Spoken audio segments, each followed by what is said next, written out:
Hey, hey, hey, Muggo Day. How is everybody doing on this fine Saturday morning? It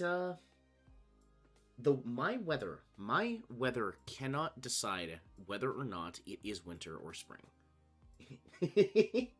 Oh, is that weather the weather? No, that's nothing. Well, is it something? What is the etymology of weather versus weather? Now I'm curious.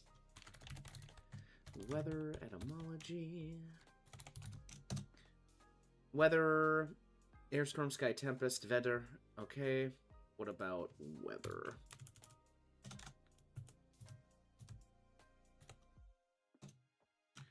Weather is wieder, neither. Huh. Interesting. Huh. Okay, so...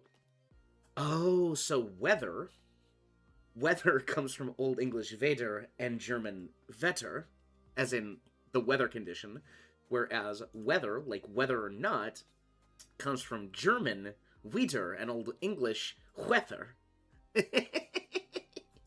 Okay, so no etymological relation, which is it is just the German and the Old English got swapped up there. I see. Okay, that's fun.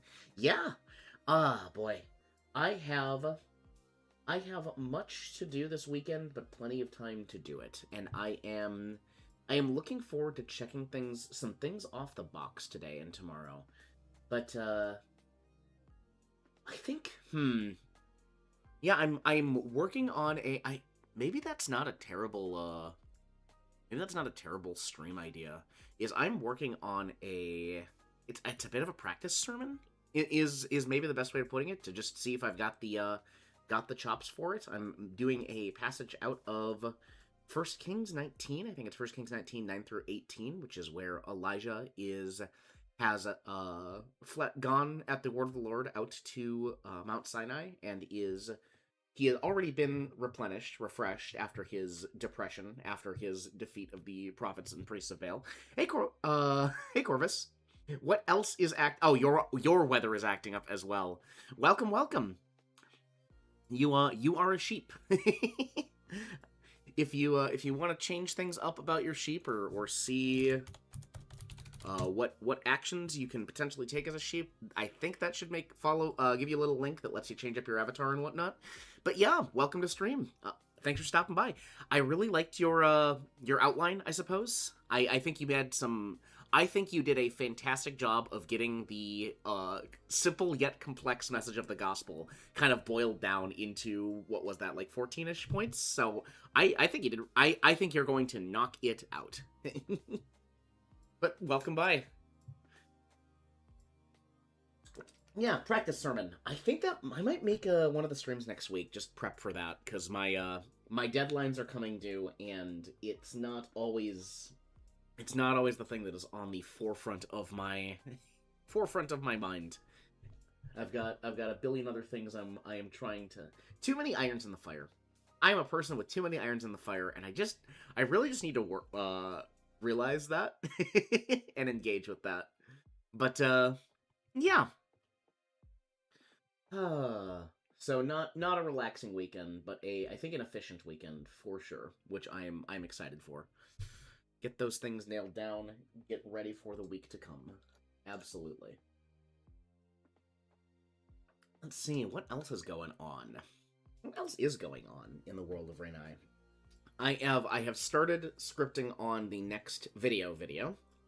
I'm playing around with presentation format, because while I like my slideshow format, I think it leaves a lot to be desired in terms of actual visual engagement. I'm playing around with the idea of maybe having me on or off screen at different points, so we can just have the full slideshow. So yeah, that more than I've got the material ready to go. It's more than anything else landing on the presentation style, I think. But yeah, that's in the works, that's in the pipeline, no promises there. more things to add to the plate, more more irons for the fire, so to speak. But I do. There is something to be said for making sure I am keeping myself busy, keeping myself engaged, because I find more often than not that the times that I do the things I do not want to do are when I am not doing anything else. The number one time that I am most wrestling with temptation, the number one time when I am struggling against sin is usually when I could be doing something else productive and am not doing it. And I'm not saying this to discount rest. Some of my best recharging, well, duh. I recharge well. I can find the time to rest, but there is a difference between resting when I am intending to rest and idleness, so to speak. Yeah, idleness. There's probably a catchy little pithy saying there between being idle and worshiping idols. Should I could make a little aphorisms book maybe. That'd be kind of that'd be funny, a little interesting. Another project. Why not add it to the pile? Alrighty, I think we're frog in my throat. Yeesh. There we go. Yeah, I think we're gonna move on to me making funny sounds. So we are coming up to the almost having the totality of hiragana and katakana added to our set. We are I'm feeling good. The last couple runs I've only missed like 3 or 4 out of 189 kana.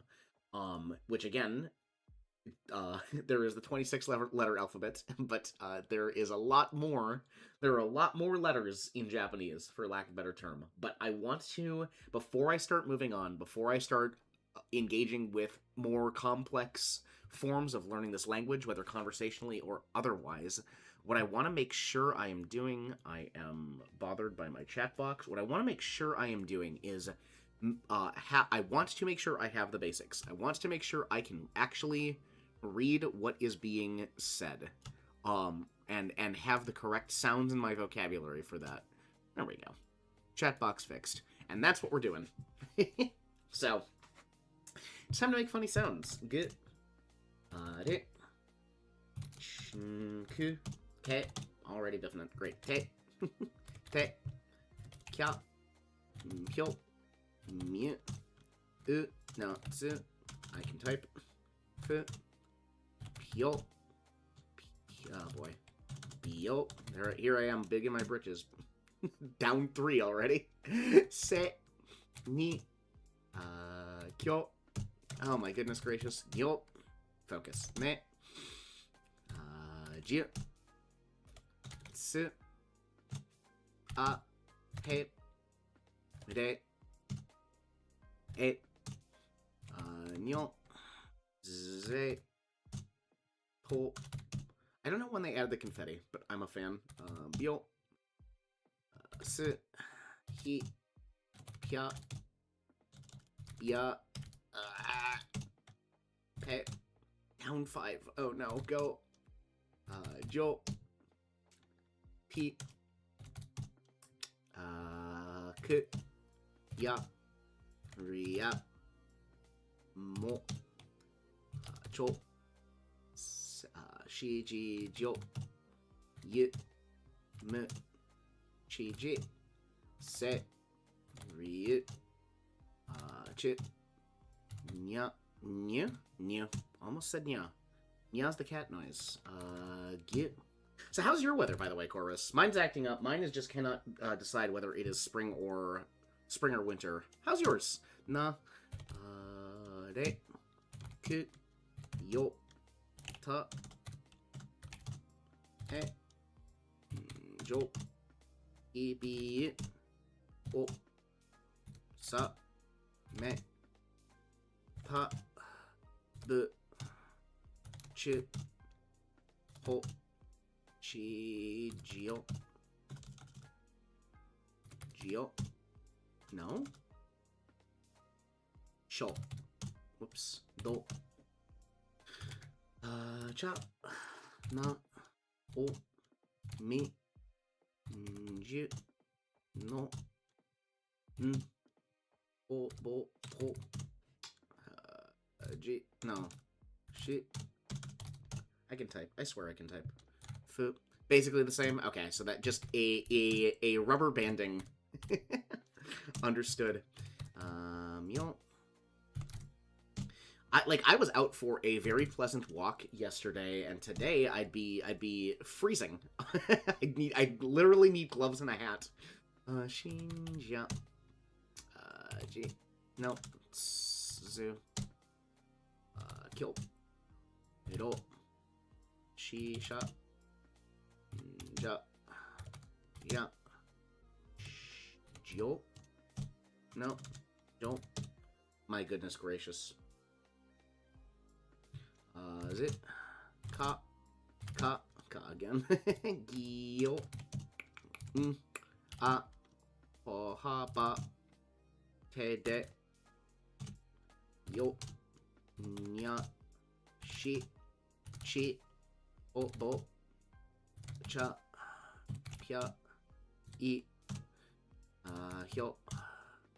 Ha. Mya. Myo. Ru. Hya. Mo. Shu. Wa. Nu. Kyo. Ne. Ra. Bi. Nyo. Chi. Ji. Jia. Ya. Ki. Ya. Ya. Wo. Ha. Nope. Oh my goodness, Kate. What is wrong with me? This is why we don't say I'm feeling good before we start. So ha. Nu. Pyu. E. Pyo. Ni. Ki. Gi. Shi. Ji. Seize. Saza. Mi. Ryo. Ri. No. Hyo. Ni. Wa. Hya. Chi. Ji. Oh my goodness gracious. Ji. Hyu. Yi. Again. Gi. Be. M. Yi. Shi. Ya. Ji. So. Ko. I can type, I swear. P. He. P. Pia. Moi. Me. Ro. Ki.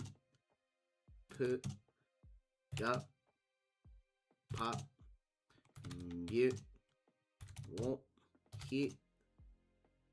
This one is sit. This one is so zo. Ki. Sho. E. If you type exclamation point jump, you can jump for that star. The YouTube delay is not friendly to this, but you can give it a go. That will give you currency for sheep things. Like dropping bombs. You know, like sheep do. Ji. Ja. Sha. Yo. Ra. Rien. Ma. Ge. Q. Ko. Mu. Q. Pu. Sa. Ri. Bi. Bo. Cho. Ugh. Down 13. Not the 5 or 6 I was expecting. Now, 4 of those were like me failing to input on the keyboard, but that's me failing to input on the keyboard, which is a different point of failure that I suppose I should probably be addressing. Maybe slowing down just a little bit. That might help. That very well might help. Okay. But that is our Nihongo Kana for the time being. We are hoping to get to get our alphabet down. How long of a delay is that on the jump? Decently long. Yeah, my goodness gracious. The YouTube latency never ceases to amaze me. Oh my. So let's go ahead and jump on over to Bible study. All right. So, we are just doing a character study of Jacob, and we are doing a notesless character study of Jacob. I did not do any real preparation before we came in here. Previously, I have been kind of going through each chapter or segment that we are doing study of, and doing my discoveries, finding my notes, putting those down, getting that ready to go before stream. Here, I decided, let's just take some time with the text. Let's give the text a little bit of room to breathe. Let's go through it, quote unquote, naturally on stream. Just reading it, just seeing what pops out, seeing what connections I can make, seeing what following any rabbit trails that my NASB study notes, or not study notes, verse references give. Just, do the prep, the quote unquote prep on stream, more or less. So, we're going through Jacob. Last week, he says, as if it were not 2 days ago.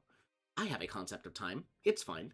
2 days ago, on Thursday, we literally went through, I spent an hour and a half, surprising even myself, on these, 15 verses here, on the birth narrative of Jacob and Esau. And something that was, the things that really kind of popped out are on our post-it note here. So it was a 20-year. So Rebecca was barren, like so many of the women in the line of the patriarchs. Rebecca too was barren, and Isaac took Rebecca. Yes, Isaac took Rebecca to be his wife. When he was 40 years old, right here. But when they have their sons, where are they? Isaac is 60 years old. So that means that there was a period of 20 years where Isaac, or somewhere in there, where Isaac was entreating the Lord, where Isaac was praying.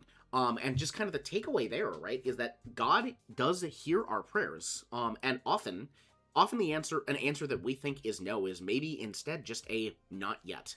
Isaac, for goodness sakes, 20 years is a long time to wait for something as important as children. But I will note, unlike his father Abraham and unlike his son Jacob, Isaac did wait. Isaac did not try and do anything else, right? So Abraham and Sarah, they had Abraham have a child through Hagar, Abraham's maidservant, and as we'll see as we get up to Jacob later, Jacob used the maidservants of both of his wives when they were struggling with barrenness, and Isaac stayed true to God's promise, and true to the promise that God had made to his father Abraham, which I think is one thing to note. Two, point, war in the womb. The word that is used here for struggled is a word that is it is mistreat, oppress, shatter. It is words that are often used when literal nations are fighting against each other. So it is not like Rachel had a couple feisty children in her womb. I mean, she did, but it was like the biblical language here speaks to a struggle, a fight between the kids in the womb, which is why she went to pray to the Lord. Third point. As we the text lets us know that Rachel receives this word from the Lord, receives, hey, this idea that the older shall serve the younger. At no point in this text at all are we ever informed, or does it ever come about that Rachel tells Isaac this. So given how this story plays out, I think it is very likely a safe assumption that this information that the Lord gave to Rachel, she did not share with Isaac at any point, which kind of blows my mind in one sense. But and again, I can't say that for sure, but I do know what the text doesn't say. And the text does not say that Rachel ever shared this information with Isaac. And again, given how we know this story plays out, I think it unlikely that she did. And then finally, dysfunction. We note in this passage that Isaac loves Esau, Dad has a favorite son, and Mom has a different favorite son, which, and, and again, Mom and Dad have different favorite children that is explicitly called out in the biblical text, which is, that can only lead to, I would say, rank dysfunction, especially when they are twins, when it's the two of them. And we are given a reason why Isaac loves Esau. It's because Esau goes out and hunts game. The text does not tell us why Rachel loves Jacob, and my assumption is because of the word she received from the Lord. And then finally, I was really railing against Esau at the end here, when Esau, and despite the fact that Jacob ostensibly, tricked him or took advantage of him, but Esau here gave up his birthright, gave up being the firstborn, gave up being the, that responsibility and that reward for a bowl of stew, for instant gratification. The text does not say that Esau was dying. Esau says that Esau was dying. The text says that Esau was famished. He was fainting. He was weak. Literally weary. So there is a, and the author of, the reason I went so hard on Esau here is because the author of Hebrews does so later in the text. There is this lesson here of, I want what I need. Like, I have my desires in this moment. I need my stew. I need my instant gratification. I need to be full. I feel like I am going to die without this, and with a lack of consideration of what is being given up there. Yeah. So that's kind of the takeaways. This next chapter is, chapter 26 here, does not deal with Jacob or Esau at all. It is Isaac settling in Gerar. And there's there's nothing much on Jacob here, but what the two things that I think I just want to point out from this passage here is, one, that Isaac doesn't pick fights. Isaac is someone who just kind of, I don't want to say Isaac is a overly passive person necessarily, but Isaac is an individual who is approached time after time by Philistines that are quarreling with him over land that should rightfully be his. And rather than stake a claim, rather than pick a fight, rather than engage, because he is very wealthy at this point, he yields. He gives over the well. He gives over. And that, I think, is an important thing to understand about Isaac as we are going into this next narrative. Isaac is let's add the note, actually. I've got my fancy notes interface. Isaac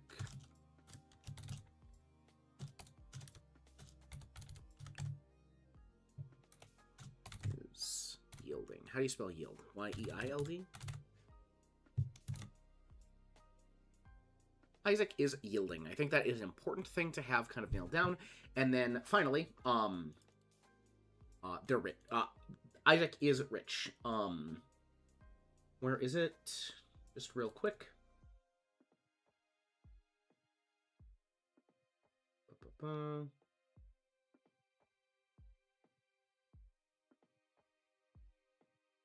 on. Right in here.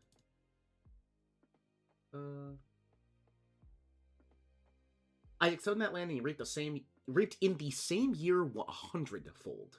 And the Lord blessed him, and the man became rich and continued to grow richer until he became very wealthy. For he had possessions of flocks and herds and a great household, so the Philistines envied him. So this, again, these possessions, this wealth, is something that Esau would have received a double share of, being the firstborn. And that, of course, Esau passed on the responsibility, or passed on the honor, passed on the title of being a firstborn, but he was also passing, with that bowl of stew, he was passing on what he would have known to be significant material wealth. So when the text says that Esau despised his birthright, Esau turned his nose up, he turned his head away, that is what we are talking about.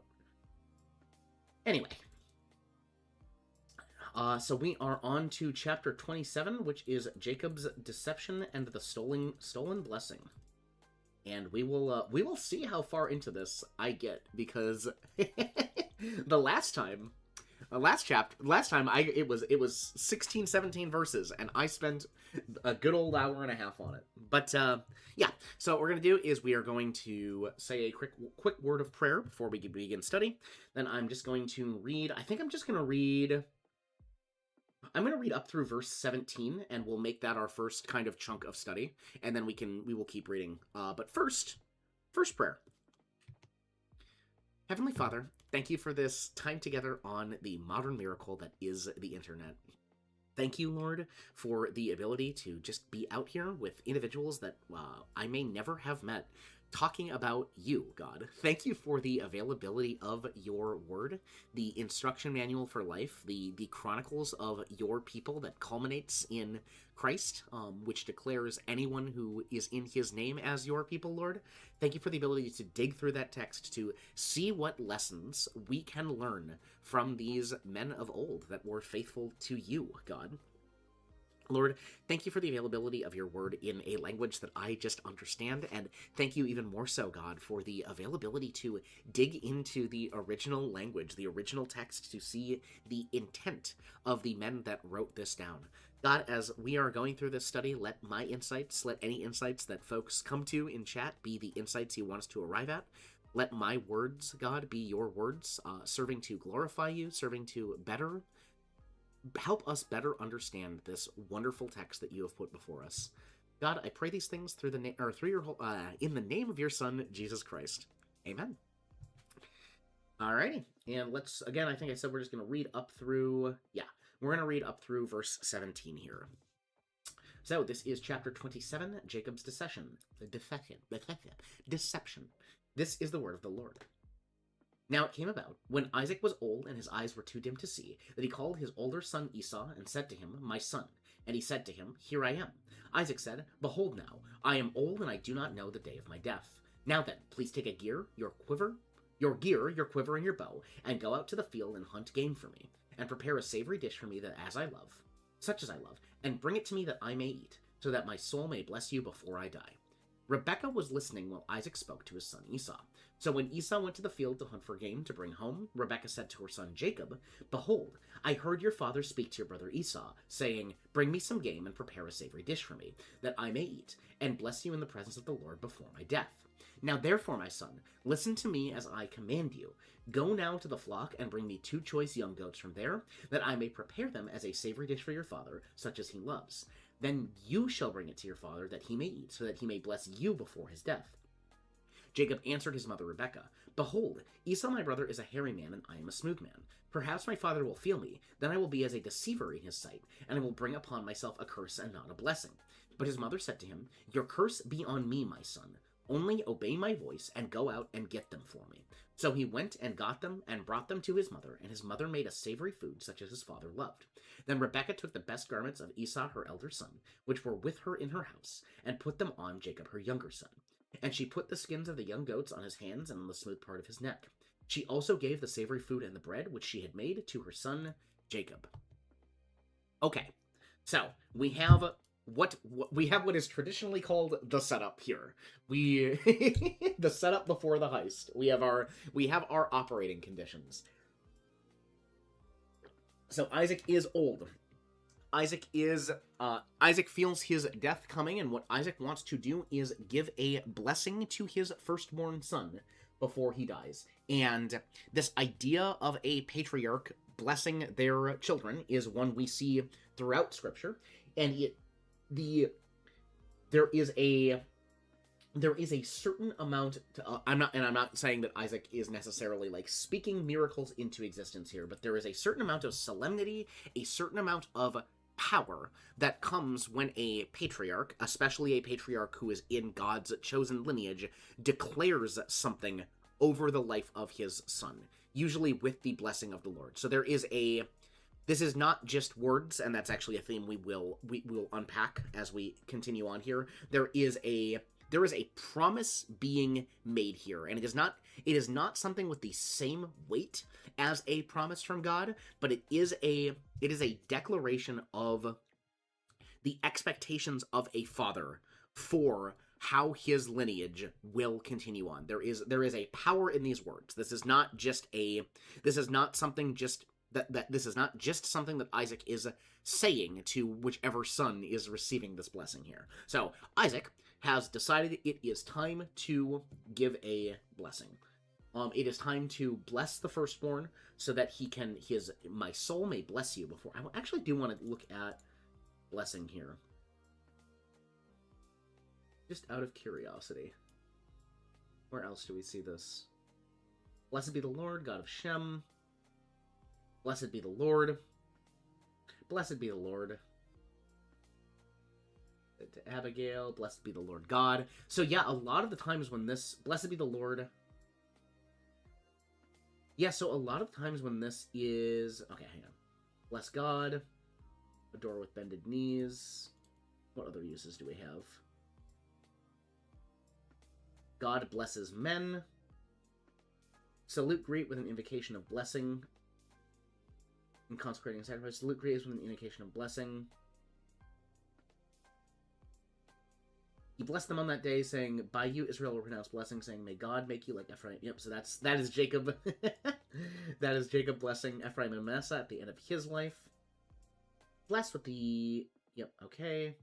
Prospered. Have... got it. Yes, so it is an invocation of prosperity in a sense, and not in a prosperity gospel sense.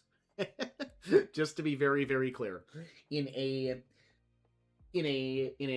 keeping with what God has promised Isaac, Isaac is making that statement over the child that he blesses here.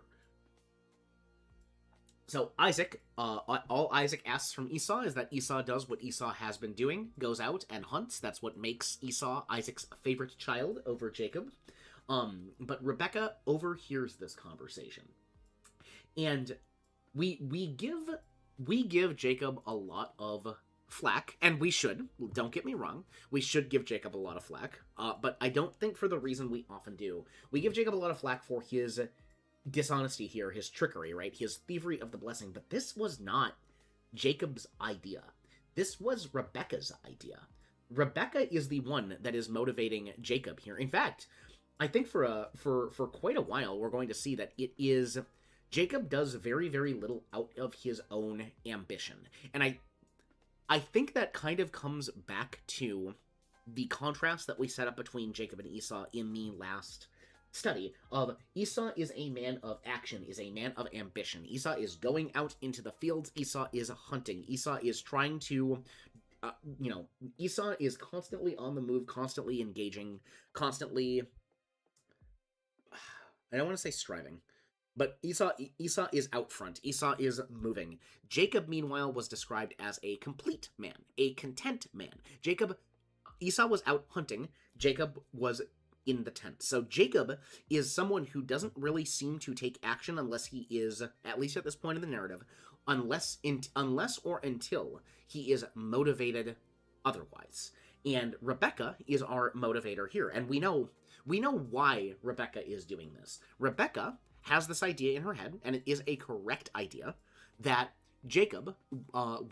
Esau will be in servitude to Jacob. Jacob is the greater of Jacob and Esau.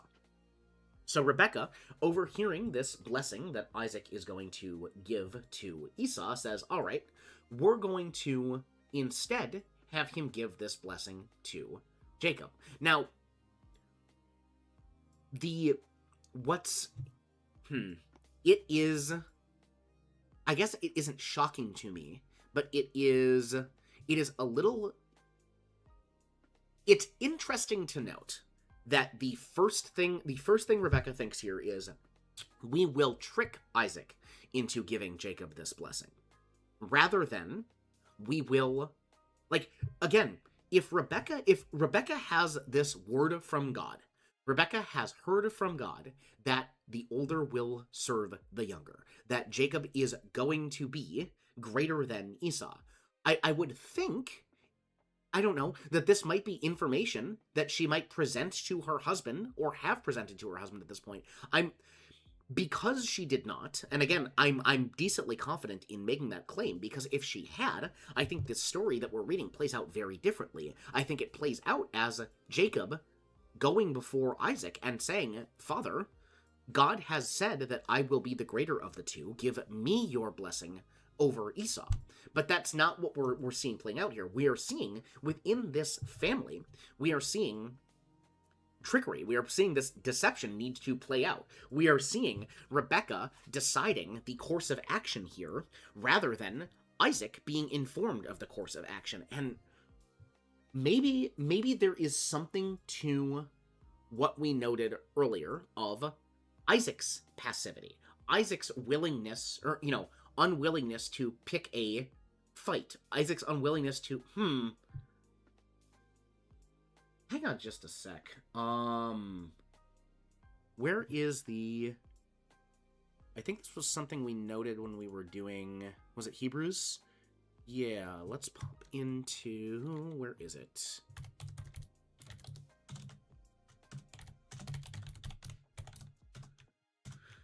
So, Genesis 22, real quick. We'll be right back here, but I'm going on tangents. So,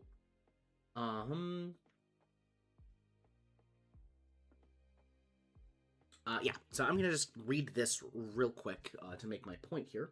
So this is the binding of Isaac, where Abraham takes Isaac up to make a sacrifice, and Isaac is not aware that this sacrifice is Isaac, but Abraham trusts God here. So this is the word of the Lord. Isaac spoke to Abraham his father and said, "My father." And he said, "Here I am, my son." And he said, "Behold, the fire and the wood, but where is the lamb for the burnt offering?" Abraham said, "God will provide for himself the lamb for the burnt offering, my son." The two of them walked on together. They came to the place of which God had told him, and Abraham built the altar there and arranged the wood, and bound his son Isaac and laid him on the altar on top of the wood. Abraham stretched out his hand and took a knife to slay his son. So, Isaac's not... We are saying many things about Isaac, but I don't think Isaac is stupid. I don't think Isaac, at the point where Abraham builds an altar and binds Isaac to the altar, I do not think that Isaac would not get a handle on what is happening in that moment. But the last words we have from Isaac, as far as the text is concerned, is asking about where the lamb is. So, as Isaac is being bound to the altar, the text does not record Isaac saying a word to his father. So, and I think we see that character of Isaac, that passivity, carrying through his refusal, right, to quarrel with the Philistines over the wells that we kind of glossed over as we kicked in here. And I think that might be. I don't want to go too off on a tangent here. I don't want to dig into motivations that are not clearly written in the text here, but I think that might be why, like, Isaac seems to be a man who is content to engage with the promises that God has left him in a more passive manner, and I think that very well may be why Rebecca is taking initiative here, why Rebecca is saying, okay, here's how we are going to do this. That may very well be the pattern that got established in this family, is that Rebecca takes more charge of things because of who Isaac is. Anyway, sorry, I don't want to go, I really want to try and, these are real people. These are things that happened. These are individuals who lived and who passed down the lineage of the patriarchs as well as the faith. So I want, when we see something like this, when we see this trickery playing out, rather than gloss over it and say, this is a biblical story, and this is how it happened, I want to really take a step back and consider, why might this have happened? How's it going, Cheese? Welcome by. Welcome. We are talking about the stealing of the blessing. We've noted that Isaac is yielding, and I think I'm going to add my note here. Rebecca seems to be... is taking charge. I am doing pretty darn well myself, geez. I'm reading biblical stories and trying to make the characters. I'm trying to put myself in the shoes of the characters, and we're having an interesting time with it. So, we've got this idea, right? Isaac tells Esau, "Hey, I want to bless you, the firstborn." Rebecca says, overhears this and says, "Okay, here's what we're gonna do instead, Jacob. You are going to pretend to be your brother and get the blessing." So we have this. Jacob did not come up with this plan. Rebecca came up with this plan, and she said, "Jacob, here is what you are going to do." And Jacob does not say to his mother, "Mom, this is like, why would we trick Dad?" Jacob instead says, "Esau is hairy and I am smooth. Perhaps my father will feel me and I will be as a deceiver in his sight, and will bring upon myself a curse and not a blessing." So what this is saying about Jacob is that Jacob seems to be on board with what his mother is telling him to do. And how old is Isaac? How old is Isaac at this point? When does Isaac die?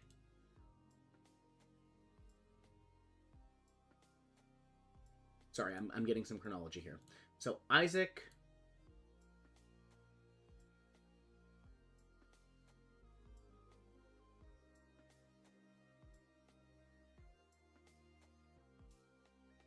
Okay. Okay, maybe I want to see if I can get the amount of time that passed in between.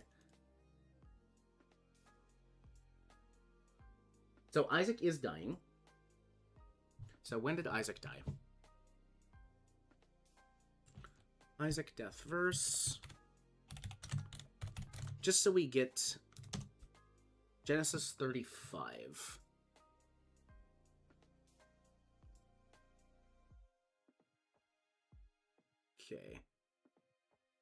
Okay, so Isaac got some life left in him, but do we know how long it's been since... How old is Jacob here? That's really what I want to know.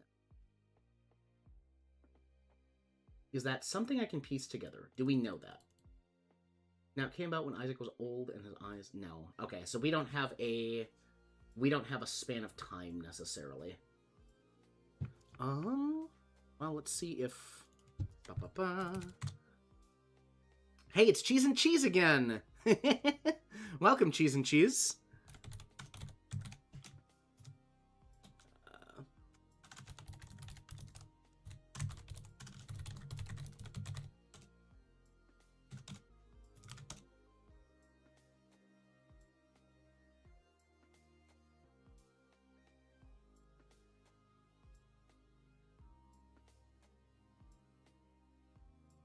Okay. Yeah, so no, he was somewhere between 40 and 60 years old. So, so imagine this conversation. This conversation is happening between a man that is well past... Like, this is a man that is nowhere near boyhood anymore, and his mother comes up to him and says, "Hey, we are going to heist a blessing from your father who is dying."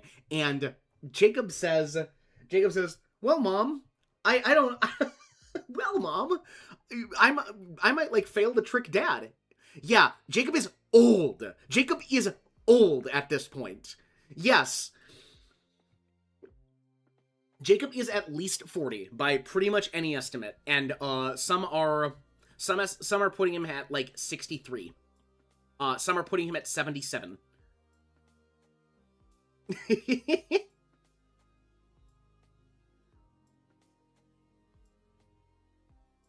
Yes.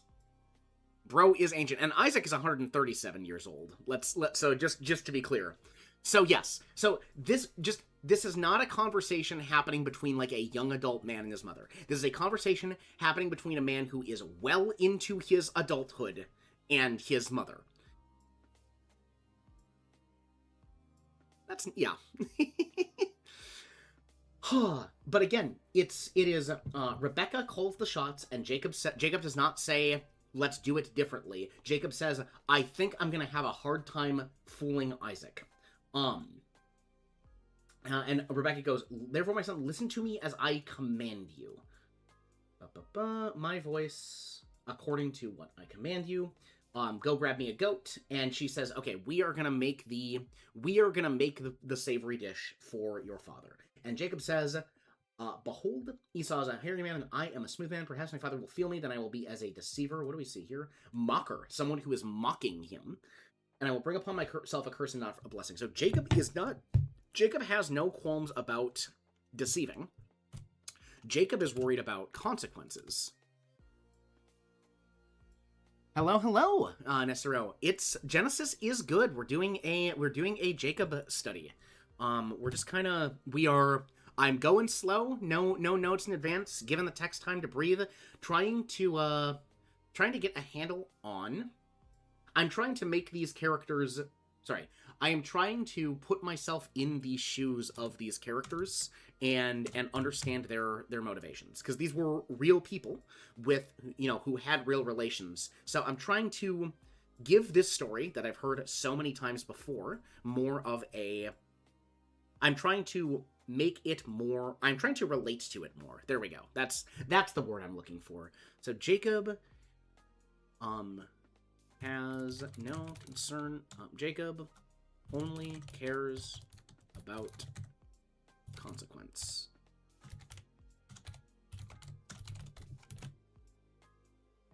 Yeah, so Jacob is not concerned about the stealing of the blessing. Jacob is on board with the plan to steal the blessing. That's not what he is worried about. That is not where his mother, he meets resistance with his mother. It is rather that he is worried about the consequences of if he is caught.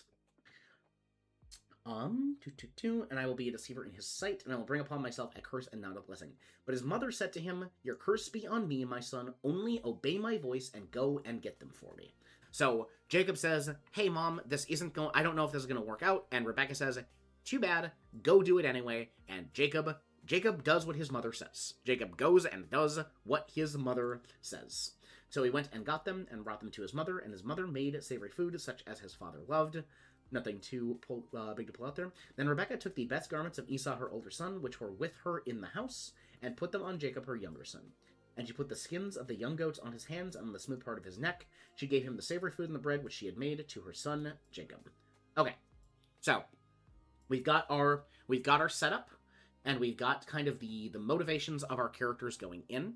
We've kind of looked back through Isaac's past. We've looked through his quarrels at the wells. We've looked literally back to when Abraham had him bound on the altar.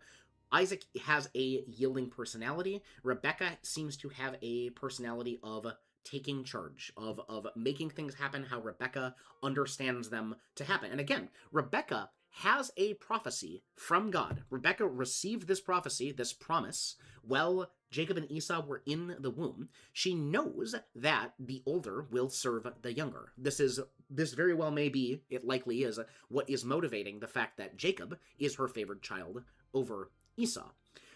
But again, if that information had ever been shared with Isaac, either one of two things happened.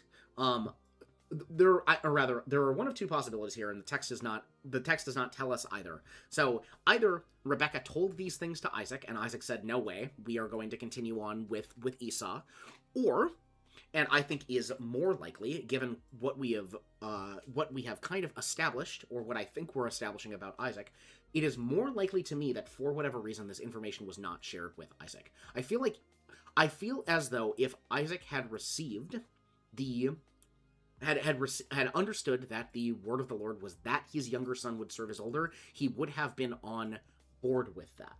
But again, that is just speculation at this point. But I just want to be as in the heads of these individuals as I can be as we continue on here.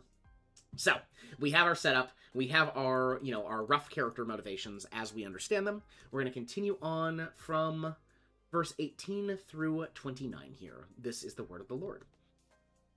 Then he came to his father and said, "My father." And he said, "Here I am.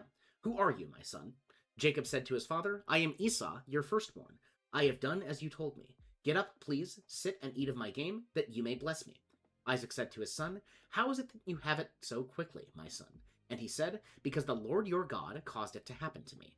Then Isaac said to Jacob, "Please come close, that I may feel you, my son, whether you are really my son Esau or not." So Jacob came close to Isaac his father, and he felt him, and said, "The voice is the voice of Jacob, but the hands are the hands of Esau." He did not recognize him, because his hands were hairy like his brother Esau's hands, so he blessed him. And he said, "Are you really my son Esau?" And he said, "I am." So he said, "Bring it to me, and I will eat of my son's game, that I may bless you." And he brought it to him, and he ate. And he also brought him wine, and he drank. Then his father Isaac said to him, "Please come close and kiss me, my son." So he came close and kissed him, and when he smelled the smell of his garments, he blessed him and said, "See, the smell of my son is like the smell of a field which the Lord has blessed. Now may God give you the dew of heaven, and the fatness of the earth, and an abundance of grain and new wine. May peoples serve you, and nations bow down to you. Be master of your brothers, and may your mother's sons bow down to you. Cursed be those who curse you, and blessed be those who bless you." Okay. So there we have it. There we have the deception, and there we have the blessing that is produced as a result of that deception. And there is a lot there is a lot going on in this interplay here, and I want to give it some time, and I want to go through it slowly. So the first thing to note is that from the get-go here, Jacob comes to his father, says, "My father," and Isaac says, "Here I am," right? "Hey, I'm right here." Is that he naming? It is. "Who are you, my son?" So, we have learned at this point. We understand that Isaac's eyes are bad. Isaac is not able to see very far. But Isaac is still asking who this is. So Isaac is asking who this is. He is not just assuming that this is Esau. Jacob said to his father, "I am Esau, your firstborn. I have done as you told me. Get up, please. Sit and eat of my game, that you may bless me." So this is a flat-out lie. This is a flat-out deception. Jacob is not Esau. Now, I will note here that this is a half-truth. Jacob is not Esau, but Jacob does have the birthright. Jacob, at this point, is firstborn. Esau has given over his birthright to Jacob. Esau has, again, in that moment of instant gratification, must have been some good soup indeed, cheese, and as we determined last stream, it may or may not have had cheese in it. But Esau has given up that birthright. So we have Jacob is not Esau, obviously, but Jacob is... There is something to the claim of being the firstborn at this point. And Jacob continues on with the press. "Get up, please, sit and eat of my game, that you may bless me." So Jacob is going straight for what's up here. Jacob wants the blessing. That is where he is directing this conversation. He's not, and, if I am Jacob at this point, I'm sweating a little bit. I'm probably trying to move the conversation along as well, because I know that I am pulling a fast one on Isaac here, right? Absolutely. So, keeping on, then... "How's it you, get up please, sit and eat my game, that you may bless me." Isaac said to his son, "How is it that you have it so quickly, my son?" So, Isaac isn't stupid. Isaac sent Esau out to hunt for game, and get that game prepared into a stew, and come back. And so, Isaac is really exhausting. Isaac knows something is up here. The ordering of the questions, what is going on here? Isaac very clearly seems to know that something is up. There is an awareness here of Isaac that I want us to keep in the back of our heads. Isaac is not stupid. Isaac very clearly seems to be aware that something is going on. I don't think he's senile yet. I think he has just lost his sight, as the text said. And so he says, "How is it that you have it so quickly?" And Jacob says, "Because the Lord your God caused it to happen to me." And I've actually been back in here before. You will notice the highlighted word, the Lord your God. I'm just going to add this to my notes right now.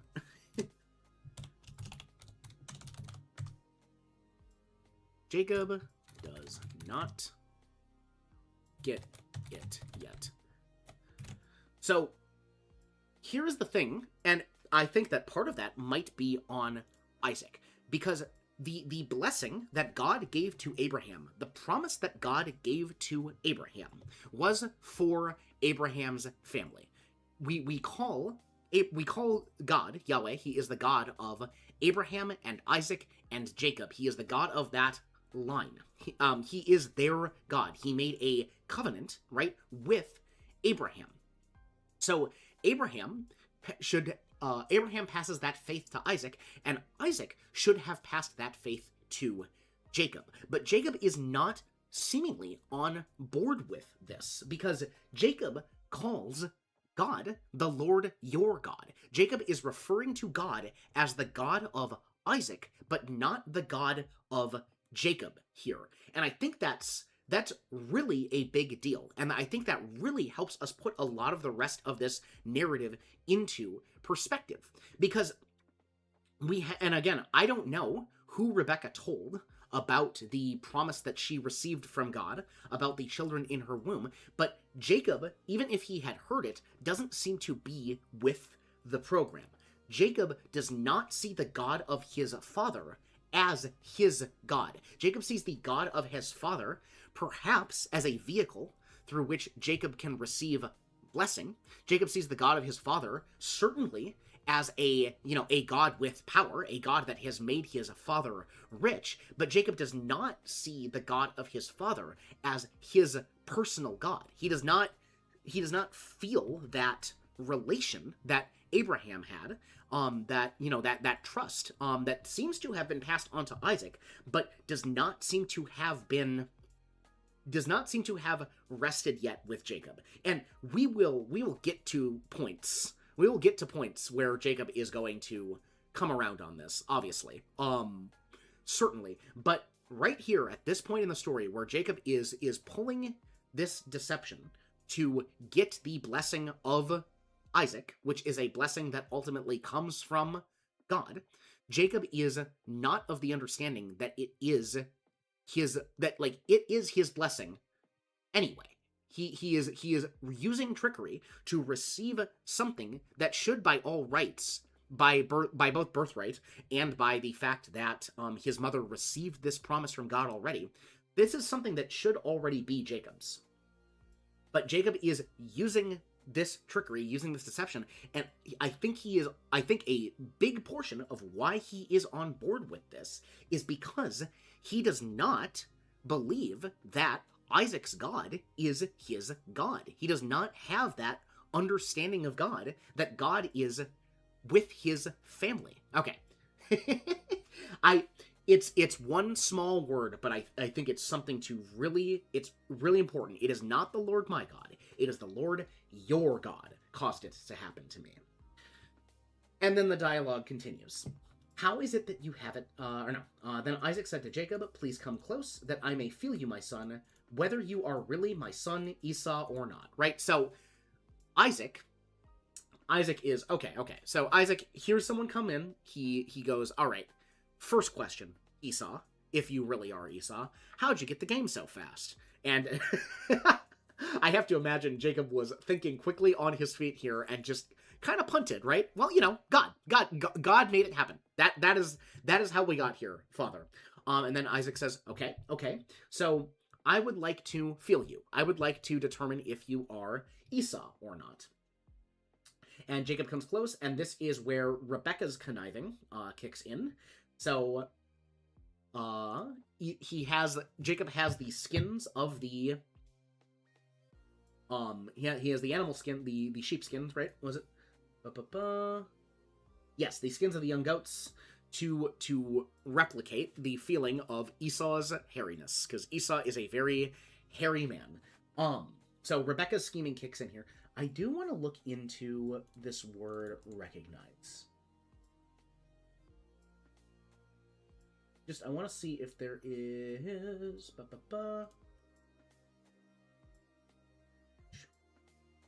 Foreign, strange,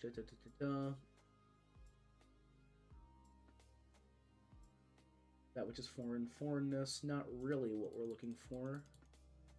Read as foreign, strange, disguise, misconstrue. Do you not be able to tell the difference between a hairy arm and a literal goat? Well, if I were 137 years old, and my sight was failing me, and maybe my sense of touch was failing me as well, and I had a, and let's assume that I had a disposition that was less inclined to suspicion and less inclined to quarreling, and my son came in and said, "This is who I am," I might this might be a factor that caused me to say, close enough, and continue on with the discourse. So okay, so there's a lot going on with that root there. Oh, I don't want the root. I want, there we go. What do we got?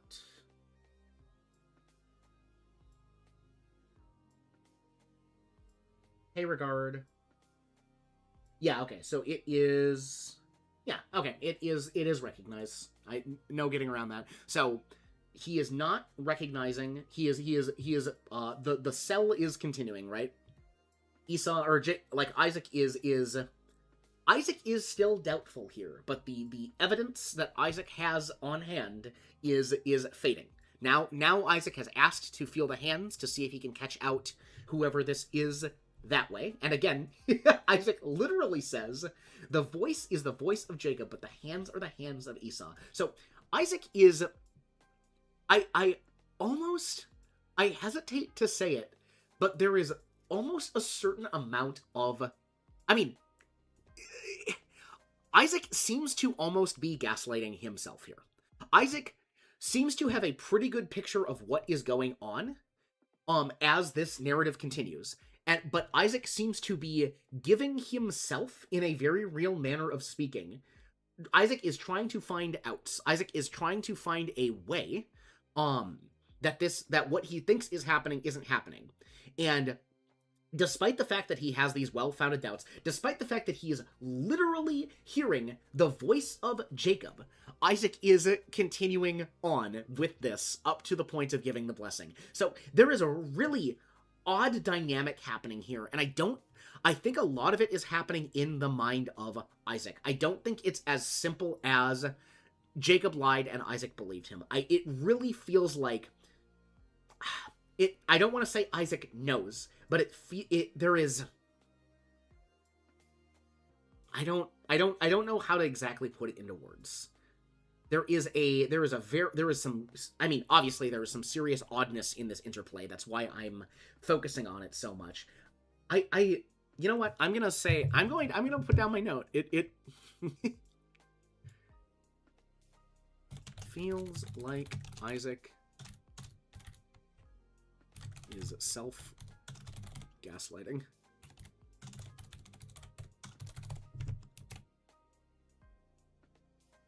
That is what it feels like to me. That, like, Isaac is trying to give himself any reason to, not pick a fight here, to not call out what he very clearly seems to think is happening.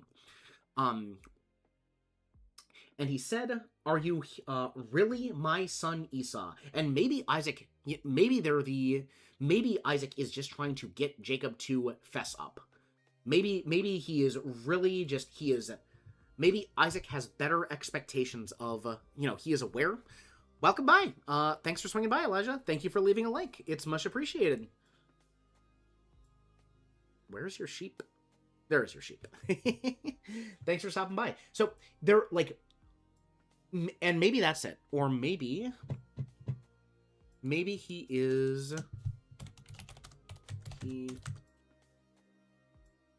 expects... wants Jacob.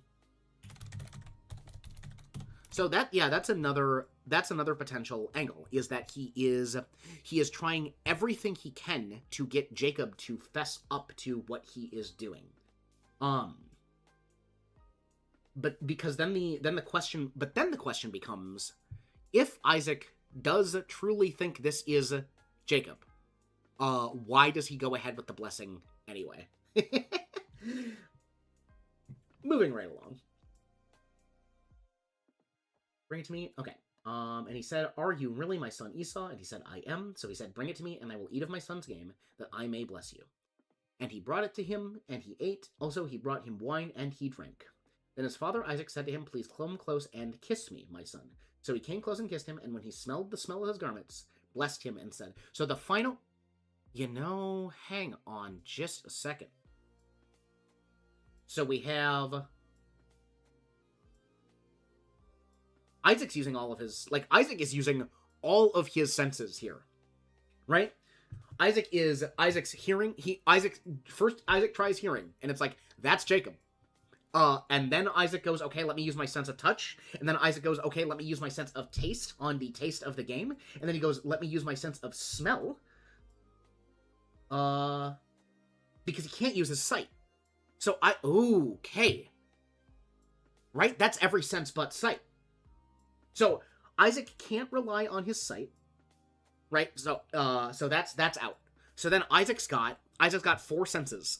His ears tell him this is Jacob. So that, but his touch, his taste, and his smell all tell him this is Esau.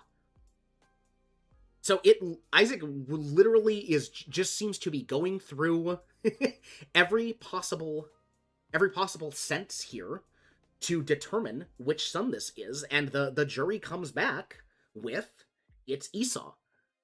It literally might be as simple as that.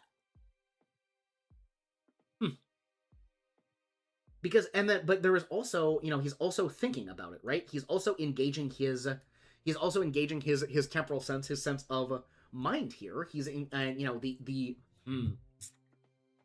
gonna have to chew on this more, I think. I think there's more here that's not necessarily immediately leaping out at me.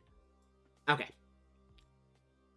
And maybe something will hop out as we keep on moving. The blessing, though, let's unpack that. See, the smell of my son is like the smell of a field in which the Lord has blessed. Now may God give you the dew of heaven and the fatness of the earth and an abundance of grain and new wine. May people serve you and nations bow down to you. Be master of your brothers, and may your mother's sons bow down to you. Cursed be those who cursed you, and blessed be those who bless you. So, some interesting portions of the blessing here, right? So first off here, this is kind of what we would expect of this is a blessing of abundance. May God give you the dew of heaven and the fatness of the earth and abundance of grain and new wine. And I want to see... Gotcha. Dew and deep beneath. Proverbs. Broken up and skies drip with dew. Peace for the seed. The vine will yield its fruit and the land will yield its produce, and the heavens will give their due, and I will cause the remnants... Yes, so we see this language reflected time and time again as the biblical narrative is speaking of Jacob's family, and eventually, obviously, the nation of Israel. And the fatness of the earth, I'm going to assume... Is this, Is this Levitical? Yep, priest portion. Okay. So, not a huge connection there. And an abundance of grain and new wine. And we hear this time and time again. Is it Micah? Where, the promises of God to a faithful people is storehouses overflowing. Time and time again, we hear that. Moving along. May people serve you and nations bow down to you. This is very reflective. I'm sure it's gonna... Hey, Frog! Welcome in. We are doing a character study of Jacob right now. I'm talking about how it feels like Isaac is gaslighting himself as he is continuing down this engagement to get the blessing. And now we're actually looking at the blessing itself. May people serve you and nations bow down to you. So this is reflective, and I think be a master of your brothers, and may your mother's sons bow down to you. This is very reflective, whether Isaac is aware of it or not. Whether Isaac is aware of it or not, this is incredibly reflective of the promise that God gave to Rebecca back right here. Oh no, that's let's use the trusty old scroll then. rather than here to let you know. Yes, we will be playing Rakuen after Bible study, and like I guess I could go like just chatting and change it over in the middle, but you know, I don't. Yeah, that is what it is. That's the back half of stream. Thank you.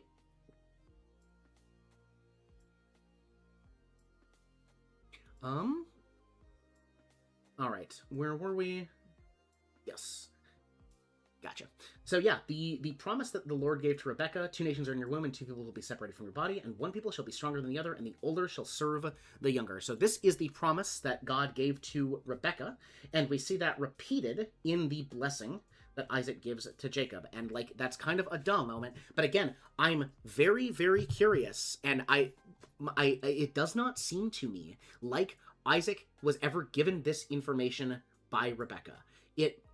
Or if Isaac was given this information by Rebekah, for whatever reason, he feels like going along with this charade of blessing, pretending to bless Esau when he is aware it is Jacob. There is something up here that I'm going to be chewing on this. is maybe the best way of putting it. There is an oddness here as we dig in and really try and get at it. Like something about this, I don't want to say it feels wrong, but I am missing pieces. Is maybe the best way of putting it. May your mother's sons bow down to you. Cursed be those who curse you, and blessed be those who bless you. Now that comes straight out of the Abrahamic covenant, and I would hope that NASB knows what I am talking about here. Please, Genesis 12. Yes. Right, so the kind of foundation of the faith, the first, the promise that God gave to Abraham that would eventually unfold into the nation of Israel, and the nation of Israel, obviously, into our Lord and Savior Jesus Christ. That is the Abrahamic covenant here. This is Genesis 12, 1 through 3. This is the word of the Lord. Now the Lord said to Abram, go forth from your country and from your relatives and from your father's house to the land which I will show you. And I will make you a great nation, and I will bless you, and I will make your name great. And so you shall be a blessing, and I will bless those who bless you, and the one who curses you I will curse. And in you all the families of the earth will be blessed. So we have that language here. I think we have that repeated. Let's see if NASB is going to do heavy lifting, or if I'm going to have to go back and do it myself. But I believe that God repeats this promise to Isaac last chapter. Okay, no, he repeats a different part of that covenant last chapter. I will multiply to your descendants as the stars of heaven, and I will give your descendants all these lands, and by your descendants all the nations of the earth shall be blessed, right? And we are talking again about the oath which was sworn to your father Abraham. So again, we have this idea that Isaac is on board. Isaac understands that the oath was sworn to Abraham, and that it is a blessing on Isaac's family. Jacob, at this point in the story, does not get that picture. Jacob says that it is the Lord Isaac's God. It is not the Lord Jacob's God. So I think we will see, quite literally, Jacob wrestling with that truth as we continue on through his story here. But all that is to say, so, like, what is the takeaway from this section, which I just created more questions for myself than answers? There is Isaac is aware that something is up. Isaac would not have asked as many questions as he did if he truly trusted that he was speaking with Esau. But Isaac engaged literally all 4 of his working senses, because his vision doesn't do it anymore. And maybe that's where I need to be looking.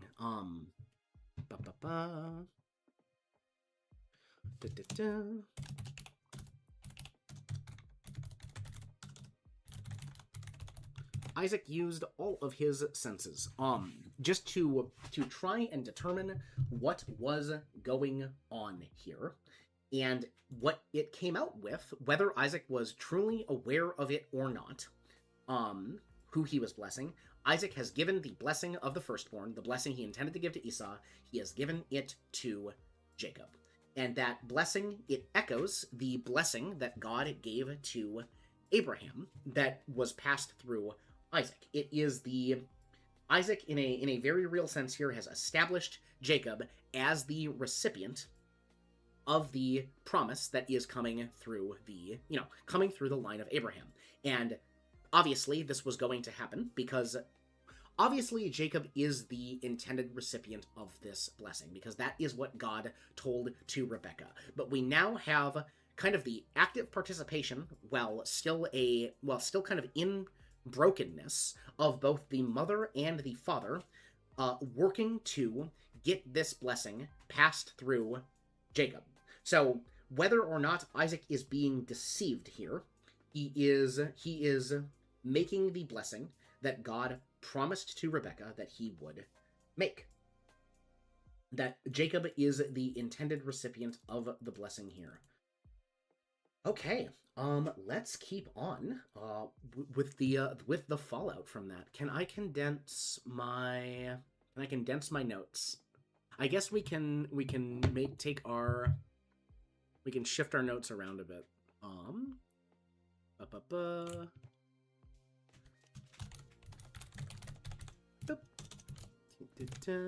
Yep.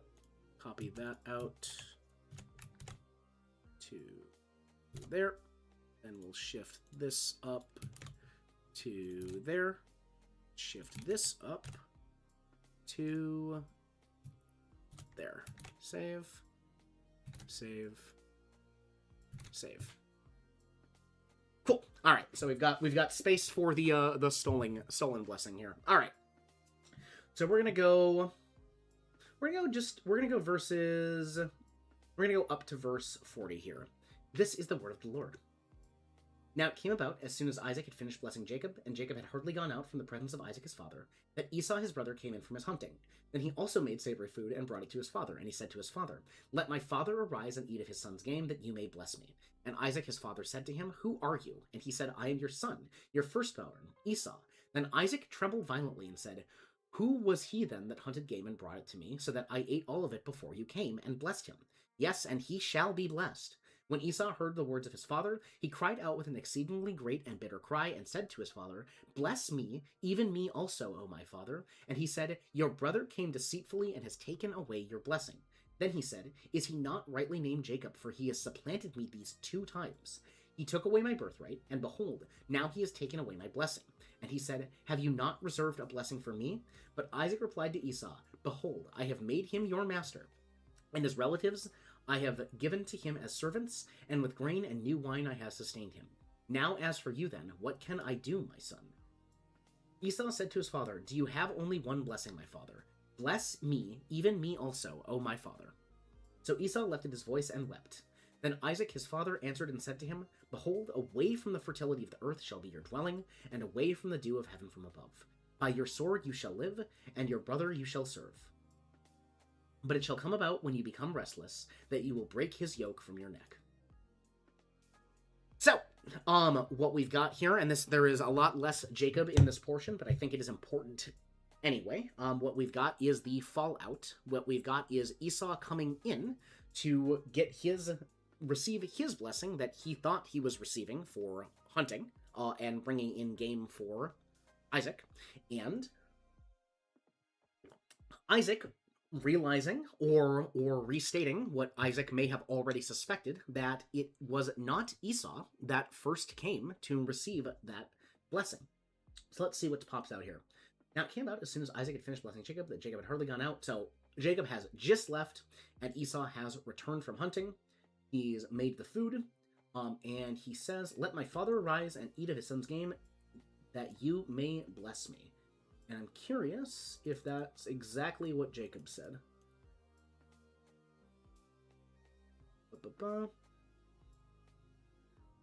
"Get up, please, and sit in need of my game, that you may bless me." So, just out of, sorry, this is Yakim, Yakum. Rise, get up, arise. Yep. Get up. Okay, so it is phrased differently. I always want to look out for verbatim repeated phrases, because that's often going to point you towards a chiasm. The secret the secret rhetorical device for cracking deeper into biblical understanding. Okay, that you may bless me. Isaac's father said to him, "Who are you?" And he said, "I am your son, your firstborn Esau." Then Isaac trembled violently and said, trembled with a very great trembling is the Hebrew here, which is is fantastic, but it's not anything leaping out.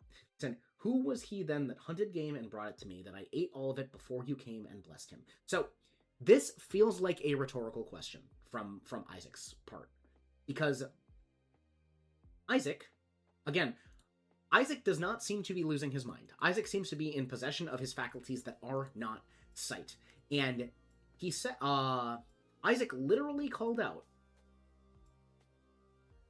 that the voice is the voice of Jacob. So Isaac, I don't think Isaac has to do a lot of detective work to answer this question. This question feels rhetorical. Yes, and he shall be blessed. And when Esau heard the words of his father, he cried out with an exceedingly great and bitter cry and said to his father, "Bless me, even me also, O my father." And Isaac says, yep, there we have it. "Your brother came in deceitfully and has taken away your blessing." Now, deceitfully, trick, fraud, yep, okay, got it. Then he said, "Is he not rightly named Jacob? For he has supplanted me these 2 times. So Jacob, the name Jacob means, literally, the root is hoof, footprint, or rear guard. But it is this idea of the back foot, and Jacob is named Jacob. Jacob is named Jacob. He is named more figuratively. He is named supplanter. He is named grasper because he came out of the womb grasping Esau's heel. That is why his parents named him Jacob. They named Esau because apparently because Esau was hairy. So Esau is making the comment that here we are seeing that Jacob has supplanted him twice. That Jacob's name of supplanter is, in a, in a very real sense, self-fulfilling prophecy, right? Or fitting? Regardless. "He took away my birthright, and behold, now he has taken away my blessing," right? So this is interesting coming from Esau, because Esau made the choice, right, to give up. That is something we kind of harped on last stream. Esau went for instant gratification over his birthright. Esau gave up his birthright, despised his birthright, as the text says, and I keep coming back to this, for a bowl of stew. Esau was famished, he was hungry. Esau made the statement that he was dying, which I think, as we've established, I think was a little dramatic, and the author of Hebrews agrees with me on this, that this is Esau in the short-term desire for something to fill his belly. He gave up responsibility, he gave up reward. So this statement that he took away my birthright, grasped, like seized, is, I think, shifting responsibility onto Jacob that really should be Esau's. But like, that's the whole point, right? Esau did give up that responsibility, and now he has taken away my blessing. And then Esau kind of continues, "Have you not reserved a blessing for me?" Which would be a blessing that Isaac would have potentially reserved for Jacob, right? This idea that there is as we will continue here, Isaac is going to make the point that there was a completeness to the blessing. There is nothing left that Isaac can bless Esau with that would not run in contradiction to what he blessed Jacob with. So, hang on just a sec. "Have you not reserved a blessing for me?" But Isaac replied to Esau, "Behold, I have made him your master, and all his relatives I have given to him as servants, and with grain and new wine I have sustained him," right? So Esau is under the servitude of Jacob by Isaac's words of blessing. The older will serve the younger, just as God said to Rebekah. So Esau is out of luck there. "With grain and new wine I have sustained him." So Jacob is going to remain sustained. Jacob is going to remain in the position that Isaac has put him in by the blessing of, sustenance of grain and new wine. So the point here is, What can Isaac do for Esau? What is left for Esau? And Esau just kind of continues to press, right? Esau is beside himself. Esau was very, very dependent on or expectant of this blessing. The loss of it is massive to him, which is, I suppose, it is a little strange to me, given how readily he forfeited his birthright. Is there something for... So Esau despised his birthright.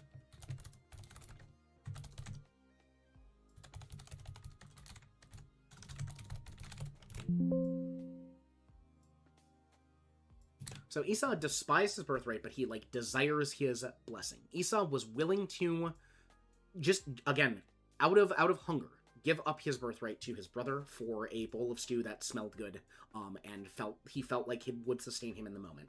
But his blessing, he is loudly mourning the loss of his blessing. I wonder if there's a lesson for us there. If there is a responsibility, right? There's a responsibility that comes with the birthright. There are expectations of birthright. There are ways we need to act. There are responsibilities we need to take. And as Christians, right, we have that birthright. We have inherited that birthright through Christ. There are ways we keep his commandments. We love him. We keep we love him and we keep his commandments. That is how we are to act. And there is a blessing of spirits. There are the fruits of the spirit that come with that. Is there something to be said for, the double-mindedness of wanting our blessing, feeling like things are denied to us when we are not willing to take up that responsibility, take up the way that we are to act as being considered, being considered part of the inheritance of the firstborn, of brought into Christ's inheritance. Something to chew on. Good morning, Frogmans. Welcome to stream. Thanks for stopping by. We are doing a character study of Jacob at the moment, and we are at the fallout of the stolen blessing. Thanks for popping in. How you been? How's your week been? Then Isaac his father answered and said to him, Behold, away from the fertility of the earth shall be your dwelling, and away from the dew of heaven from above. So this is, again, like a negation of the blessing he gave to Jacob.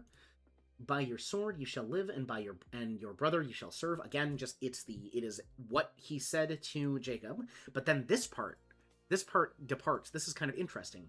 But it shall come about when you become restless, that you will break his yoke from your neck. So... Cursed be those who cursed you, and blessed be those who bless you. So, if, right, this is Jake, let's go up here, right, let's use our highlighter.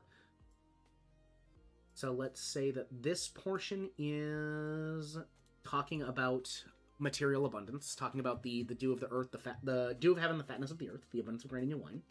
And here, right, we are talking about, again, materialness, so grain to grain, may people serve you and nations bow down to you. Be master of your brothers and your mother's sons bow down to you. So this is talking about servitude between the two. By your sword you shall live, and your brother you shall serve. So we make that, right? So this is talking about which of them will serve the other, which of them is going to. And then here, right, we have a repeat. Here we have a repeat of the Abrahamic covenant. Is cursed be those who cursed you, and blessed be those who bless you. But here, in Esau's blessing, this is, I guess, kind of the only positive portion of Esau's blessing is that when Esau becomes restless, that he will break the yoke of Jacob from his neck. And I think...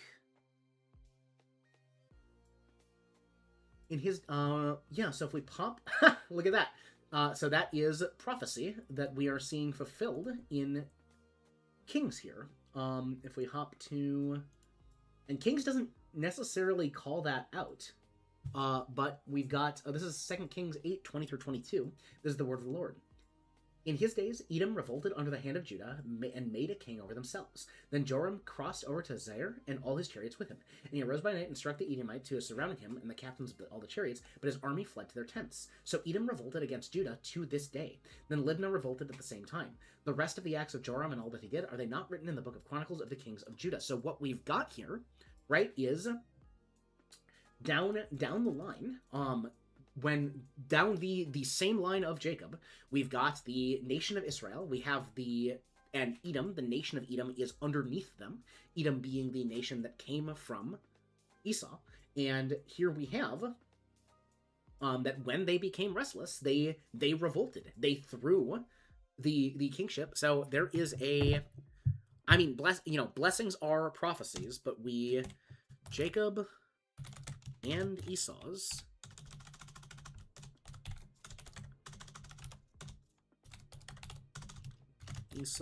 blessings were later fulfilled. And duh, right? But that's how it be. So it's just and then if we say that is a, that throwing off of the yoke is a violation, or how should I put this? If that throwing off of the yoke, if that becoming restlessness, if that revolt is acting as a curse in rebellion against Jacob's blessing, then the curse that comes to Edom is the fall of Edom. Is it Obadiah that speaks to Edom? Yeah, is the humbling of Edom there. So like we even have a bit of a, like, if these portions of the prophecies are, again, or the blessings are tied to each other, we have that yoke being thrown off, and then we see a literal downfall of Edom as they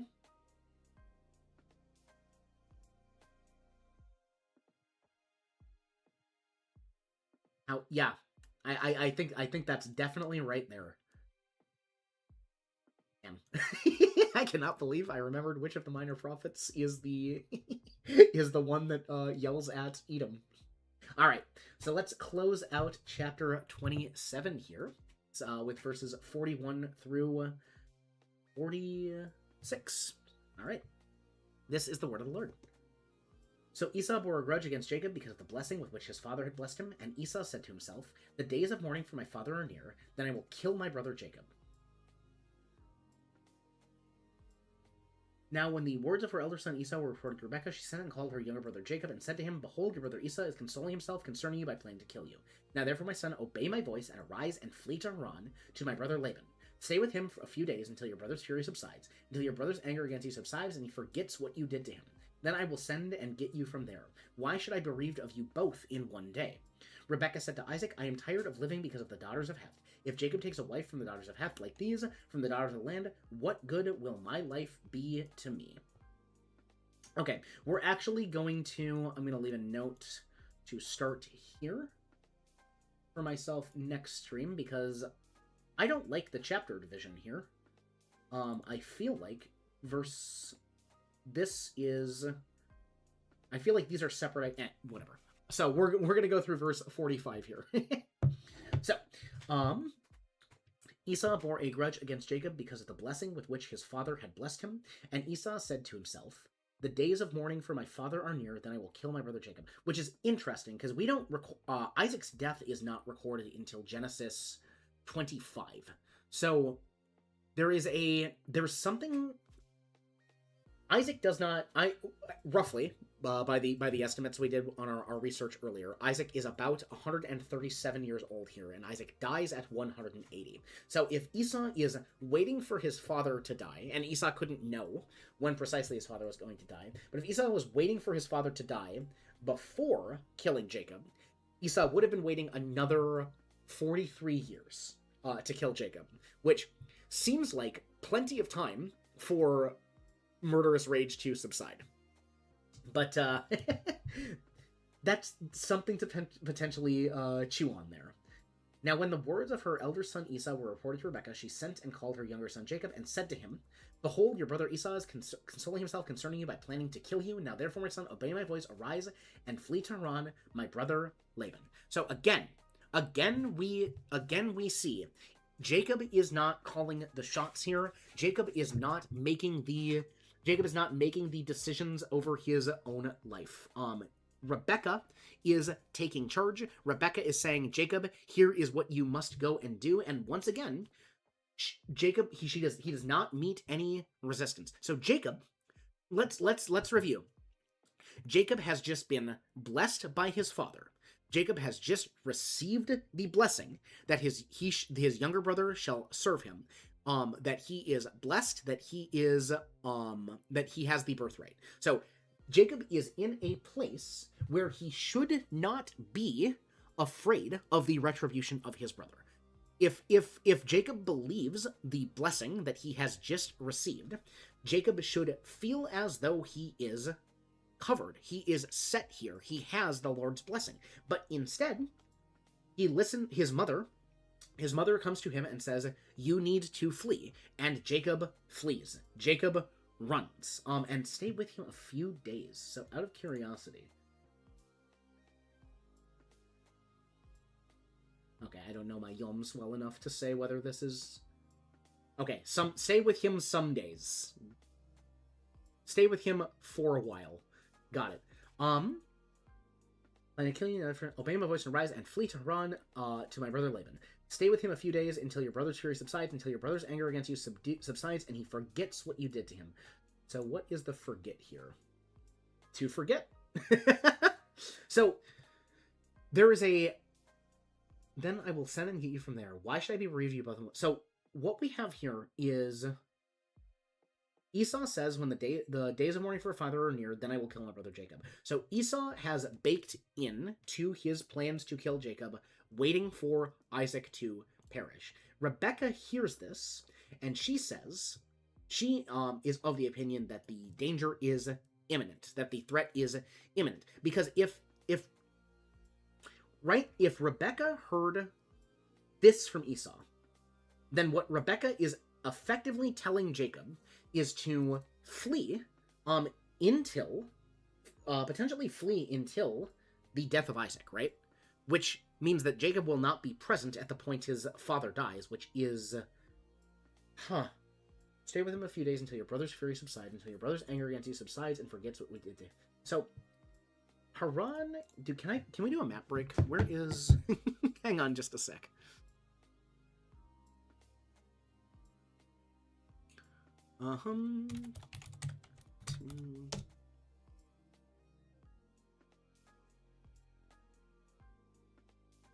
Map break.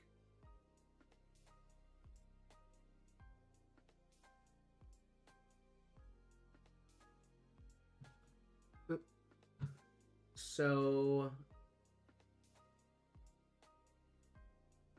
Yeah, so... Jacob and family are in Canaan, right? They're over here. And Rebekah says, "You flee to my brother Laban in Haran and stay with him a few days." This is not a few days travel. This is...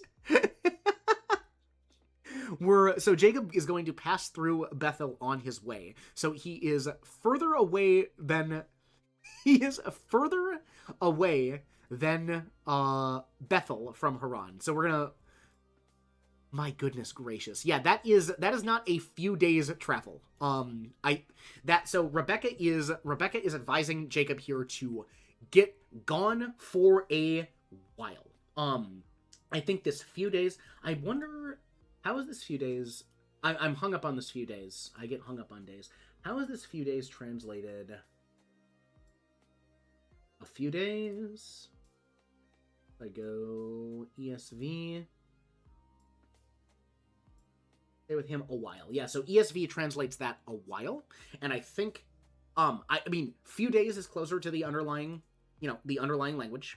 That is what the text says underneath, and I am definitely more of a word for word individual, but I do think I like I like the translation for a while better, because she is not asking him to stay for a few days. She is sending him on a journey of multiple hundreds of miles to get away from Esau, until such a time as Esau forgets his fury against Jacob, which is, I feel like that is something that Esau, it's not something that Esau holds on to for the rest of his life.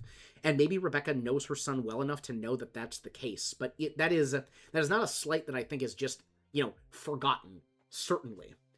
And then what's really interesting to me here is Rebecca says, "Why should I be bereaved of you both in one day?"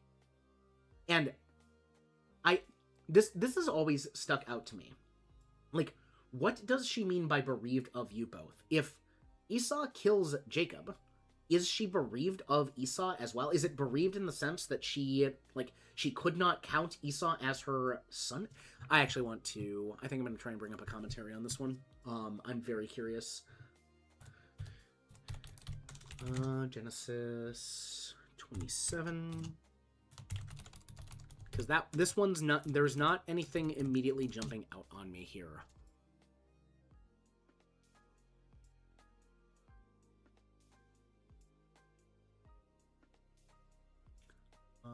This is Genesis 27:44. Yep, okay.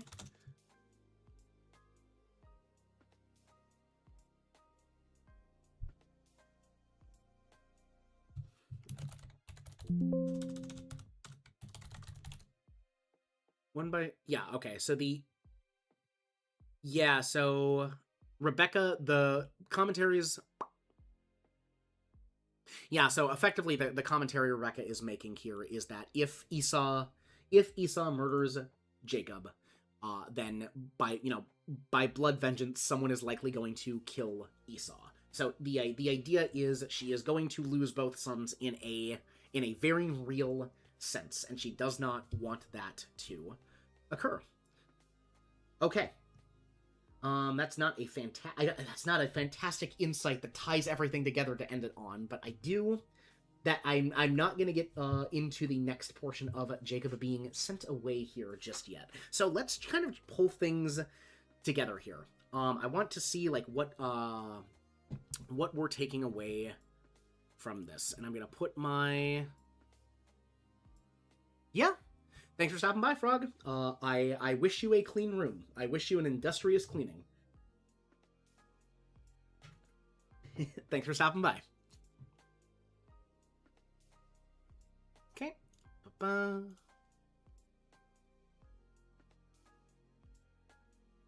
Gotcha. Okay, we're going to reorganize my notes. So we want some overall notes here. You are welcome, Frog. Okay, Isaac is yielding, Rebecca's taking charge. Jacob only cares about consequence. Jacob does not get it yet. So, and then synthesize that with, feels like Isaac is self-gaslighting. Maybe he wants Jacob to fess up. Isaac uses all of his senses. And then Esau despised his birthright but desires blessing, and Jacob and Esau's blessings were fulfilled. So, what can we take, what can we get in... How do we synthesize all of this into big ideas? So I think the first is that,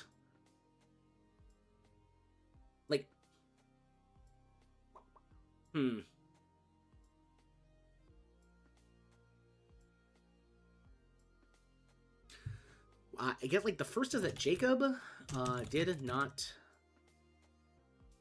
take charge at any point. Jacob did not take charge at any point of his own destiny, of the things that he felt God had promised to him. Jacob is not a active actor, I guess, in his own story.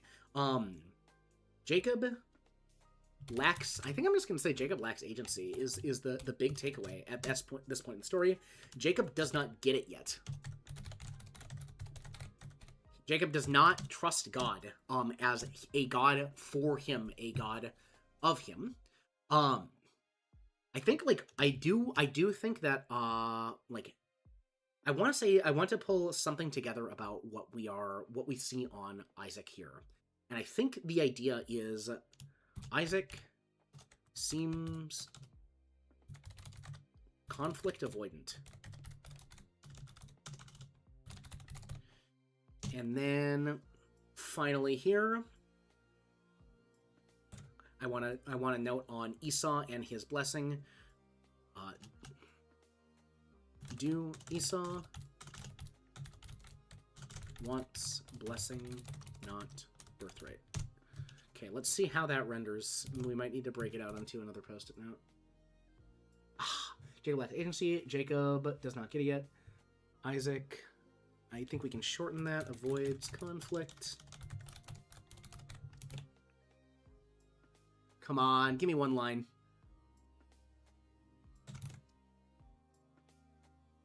There we go. Esau wants blessing, not birthright. Yeah, so I think that's kind of the ideas I want to be carrying with us as we go into the next. Though, again, nothing massively stood out here. The big one to me, and that I think we're going to really hammer on as we go on, is that Jacob isn't on board with God's plan yet. Jacob, either from lack of education by his father or just a failure to realize the personal nature of God, does not believe that God is yet for him, despite the assurances of the blessing he was maybe communicated to by his mother. Again, we're not sure, but certainly received by his father. Jacob's not on board with the whole plan yet.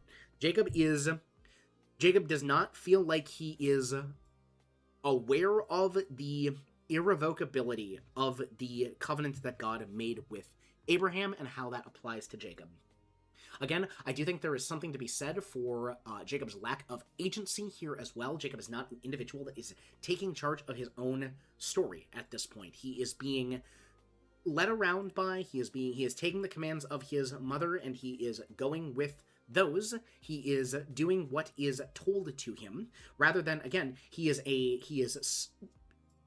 somewhere between like 40 and 70 at this point. He is a man that should be able to take charge of his own decisions. So there is a lack of agency there. The entire engagement between Isaac and Jacob there seems to be Isaac looking to catch Jacob, to give Jacob a chance to reveal himself. Give Jacob a chance to do away with the charade without Isaac having to. I think that might be it, without Isaac having to make a conflict of it, right? I think we see time and time again throughout Isaac's story that Isaac does not engage in conflict.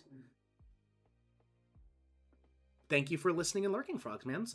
We see Isaac does not engage in conflict. When Isaac's father ties him to the altar to sacrifice him, Isaac does not say a word. And yes, this is obviously because of trust in his father, but he does not, as he's being bound down to the altar, we don't think he's stupid, he doesn't say a thing. Isaac does not conflict there. When Isaac is quarreling with the Philistines, when the Philistines are coming to Isaac and quarreling against him for the land that is Isaac's, the land that Isaac has claimed, Isaac does not engage in conflict there. He does not stake a claim. He does not put his foot in the ground. And then, as Jacob comes to deceive him, what I am seeing, if I am staying consistent with the character of Isaac, is that Isaac does not even want to conflict with his own son as Jacob is stealing Esau's blessing. Isaac takes a way of navigating that situation where he, if anything, if he is aware it is Jacob, and it does really feel like he is aware it is Jacob,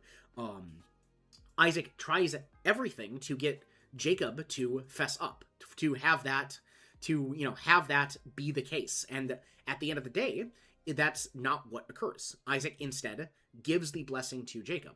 And then finally, as we kind of saw in the fallout there, Esau wanted his blessing. Esau was very, very excited for the blessing that his father was going to give him, but he did not want his birthright. Esau forfeited his birthright for a bowl of stew. But this blessing from his father, he was very, very excited about, and he, to the point where he mourns it when it goes away.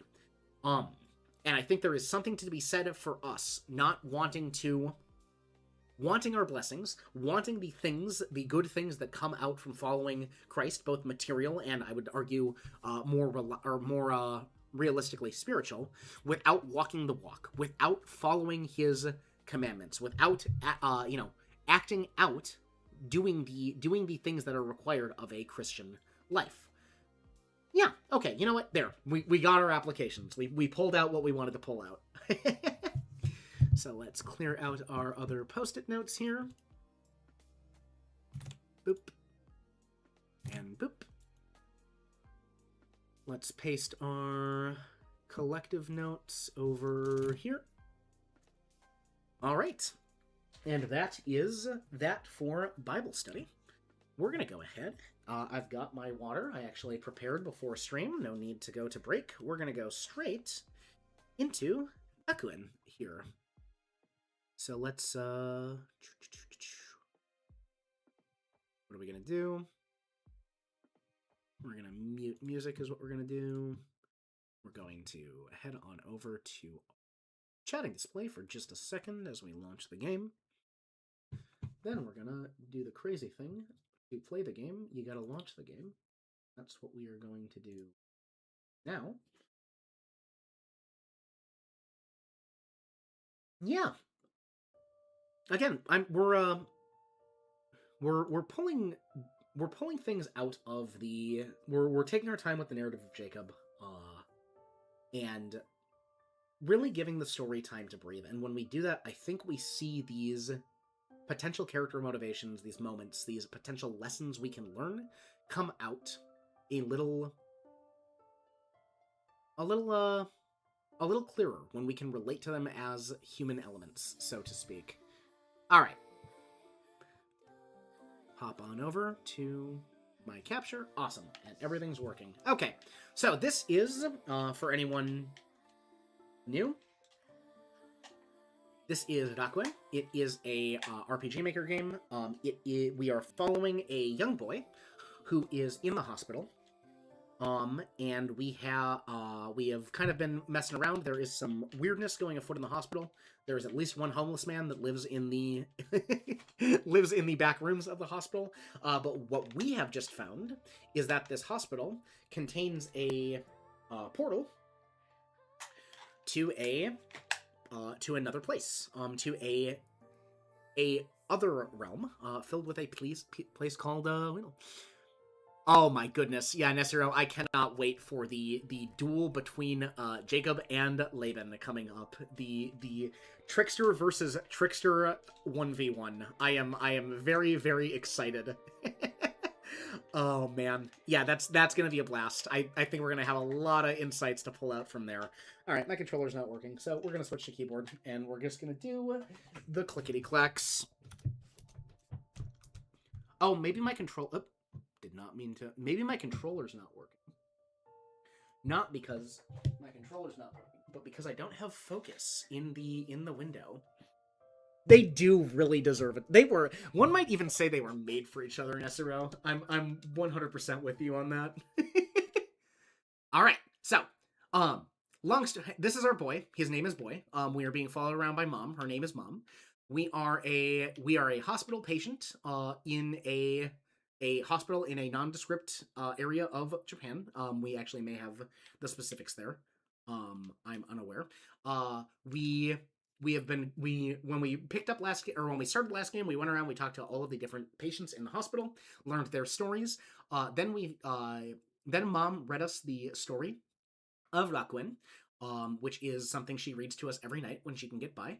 And then we found a magical door in the back of the hospital that has taken us to another world. The interesting thing about this other world is that there are a bunch of people here that share names with that share names with people that are in the hospital. An example would be Sue. Sue is the character, the young girl across the hall from us that has a marble collection. But now we have Sue in this magical other world. So there's some connection going on there that we are investigating, and I think it feels like as we're solving puzzles and making things better over here, we also might just be solving puzzles and making things better over there. What's up, Sue? What's missing? I was supposed to meet my friend, but I can't remember where we were going to meet. I have to find her before it's too late. I have to.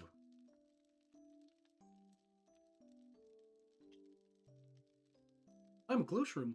I'm supposed to glow, big and bright. But lately I've been having trouble holding my charges. It's probably all that stress from work. I just gotta take it easy, make sure to exercise, you know how it is. Hey, this really catchy song stuck in my head. It's by this budding indie rap artist named Lil Buds.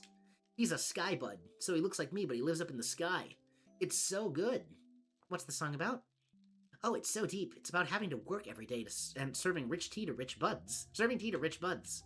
Having a high-strung boss who wears powdered white wigs, wanting to make it as a hip-hop artist. It really speaks to me. It's so good. What are you? Oh, I'm a cave bud. Not quite fully grown yet, but I'm getting there. It's so good. See ya. Alright, Sue. Have you ever had a best friend? My best friend and I would go everywhere together. We had the best adventures. Both of us were kind of poor. It was sad because sometimes she didn't even have any food. But I always shared my lunch with her because that's what best friends do. Oh, that's nice, Sue. Can't cut bamboo yet. I don't think we have the right tools to remove this bamboo. Very true, Mom. But one day we will. These guys look kind of spooky. Mom? What are those? I'm not sure, dear. I wonder if they're the envoy that Jackie talked about.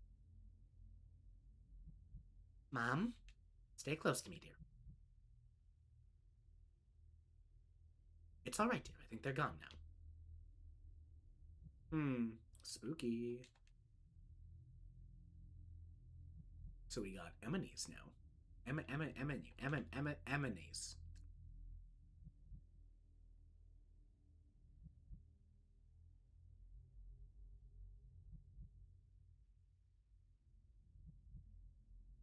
Mom, there's so many of them. I'm kind of scared. It's okay, sweetie. Hold my hand and stay close to me. I'll lead us through here.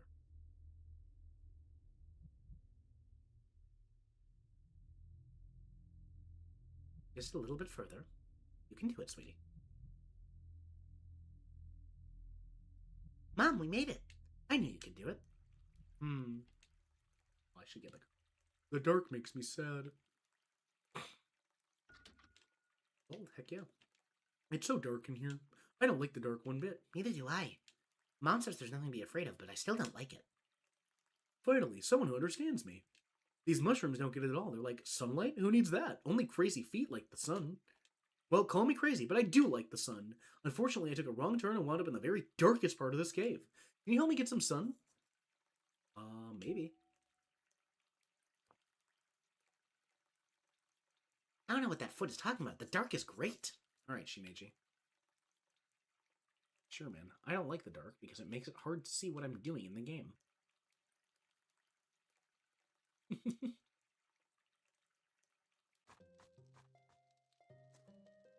Yeah, break that floor! Can we? Oh, see. Literally just break the floor.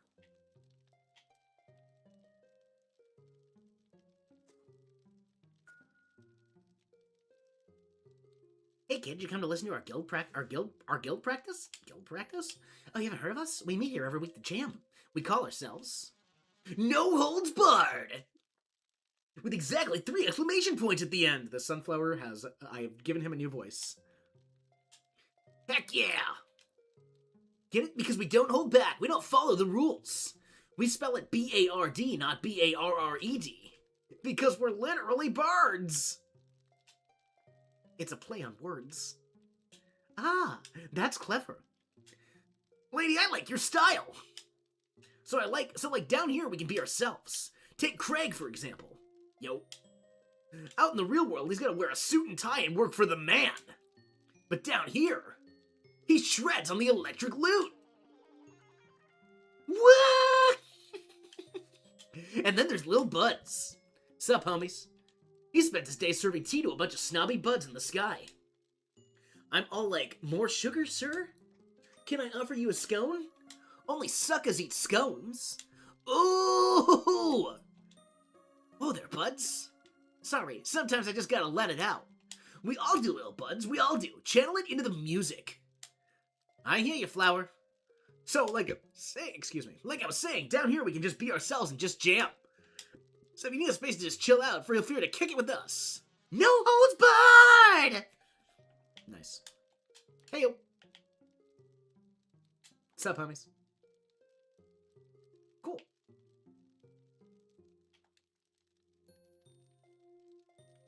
Remember, stay strong and don't ever let anyone tell you that you aren't good enough. It's a nice message. I'm so happy! Blah! How can you stand all this light? Light makes me grow. Doesn't it make you grow? No, of course not. If not light, then what do you eat?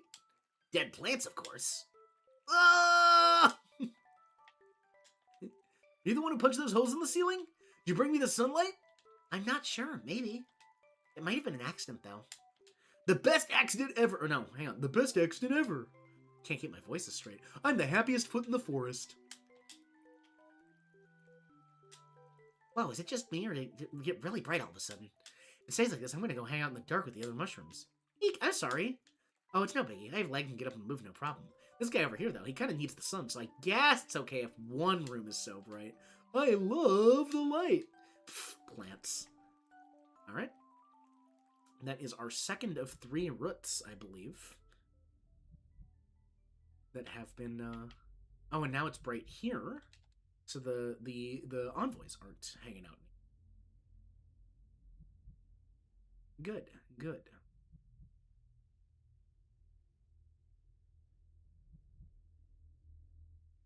So, hang on. I open my map. Are there more rooms that split off this room?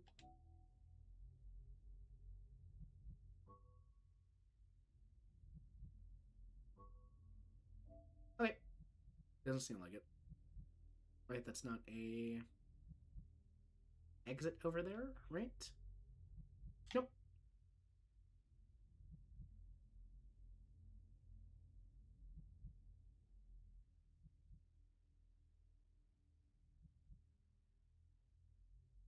Okie dokie. So I think we're heading back. Dude, I talked to Lil Buds.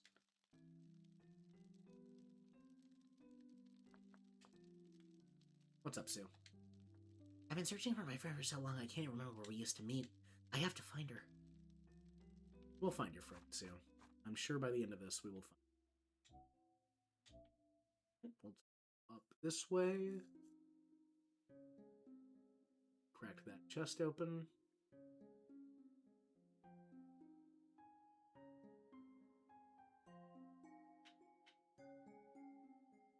You've already helped 2 of my feet, thank you. There's just one more that needs something now.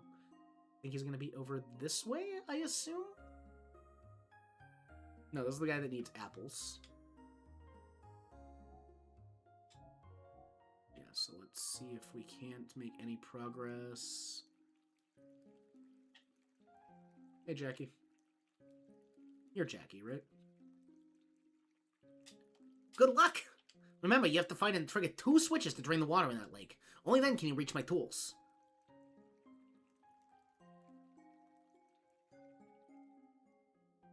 Don't think I've been this way before.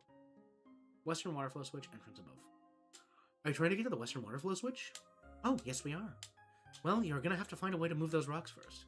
Do you have a pet pig by chance? A pet pig? Goodness, no. That's too bad. Pigs love rocks. A pig would clear those rocks out in 5 seconds flat. Interesting. Thank you for the information. Guess we gotta find a pig. Let's go left first. Nice. Those rocks are weird. Why are they weird? Well, one time I saw a mushroom jump from rock to rock to get to the other side, and as he jumped, the rocks turned blue. What's up with that? Weird, right? I'm gonna assume that... Yep, okay, got it. Mom does not trigger rocks. Good to know. Okay, so we just got to...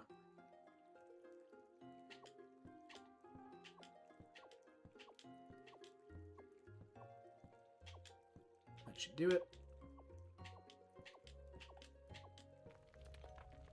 Heck yeah. Okay, and then reset. Fantastic. What do we got here? Oh, man. I love those kind of puzzles. The exclusive pathing puzzles. Some pig repellent. I wonder, who in this cave would want something like pig repellent? I'm gonna guess somebody wants pig repellent. And what's in this box? 10 gold. All right. Back this way.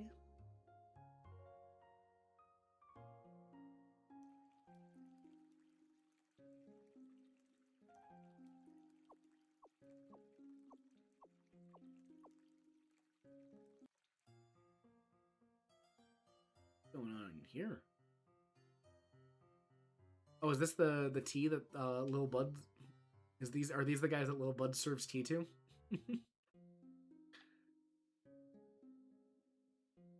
Hello, bird. Oh. Huh. Was not expecting that to happen. So, that happened. If we go over here. I think I have a key for this door. Or is it a different? Yeah, I do. Listen. No, okay. So, I like, this is a big cave. A lot going on in here.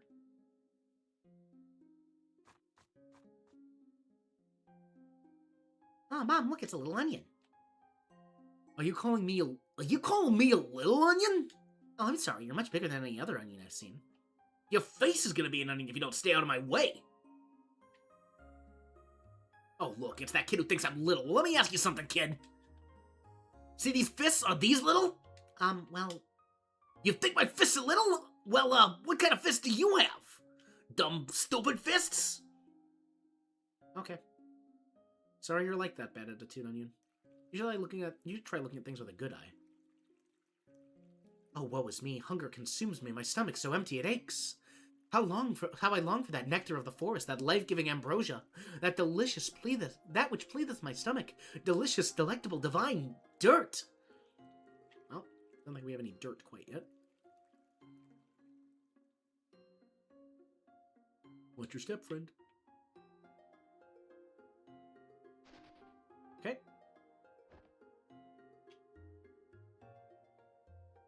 It's up this way. Red door. Dude! Ah! What? What are you doing, man? You totally stepped on a rad shroom. A rad shroom? Oh, no. I'm sorry, I really didn't mean to. Come here, little dude. Am I in trouble? Nah, we're cool. I can tell you're a good little dude. I'm King Spore, and these are my totally radical Shimeji guards. Together we make up the Rad Shroom Preservation Society, or RPS for short. All around Morizora's cave, there's a great battle going on. A war between good and evil, a struggle between rad and bad. This place is a literal war zone. Yes, yes. You should be surprised. Shocked. Here, let me put on my shocked face. Surprised. For ages, the Rad Shrooms and Bad Shrooms have been at war. Rad Shrooms, like the poor little dude you just stepped on. Sorry. They fill the air with righteous spores that make you peaceful, kind, and full of rad. Rad shroom spores in the air mean we'll all get along better. Bad shrooms, on the other hand... No! Bad shrooms are totally uncool. When you breathe in their spores, you become rude, gnarly, stuck up. So, little dude, while you're totally righteous journey, the RPS asks that you help stomp out the bad, while totally protecting the rad. I'll try my best. Awesome! Hey, little dude, like, is that your mom? Yes. Moms are totally cool.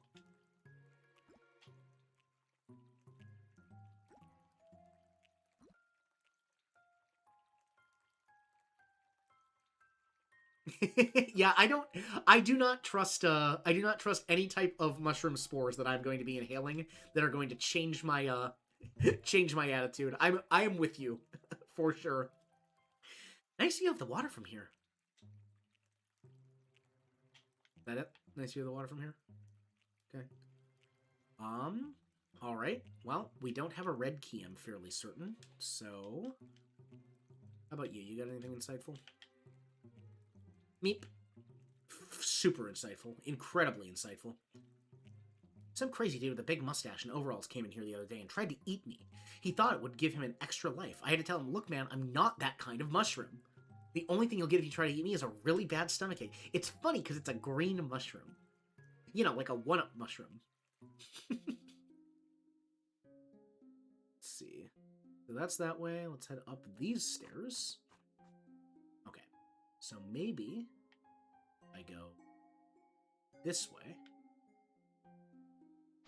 Son of a biscuit. Right. I want to talk to that bird. So it's down, round, up. There we go. You know there's a treasure in the room below me?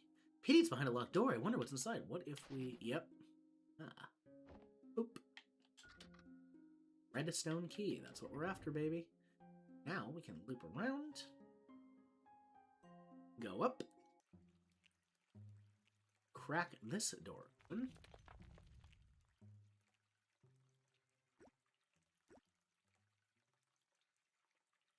Bamboo cutting yet? Hi. I know it's hard to believe, but did you know there's a pig living inside this cave? It's kind of insane. Like yours, they can only eat rocks and truffalos, not cave bugs. Just between you and me, not that I'd ever wish to being eaten by a pig on anyone, but if the pig had to eat someone's cave, and if I had to choose who it was, well, I'd be honest with you, I'd choose the truffalos. Okay.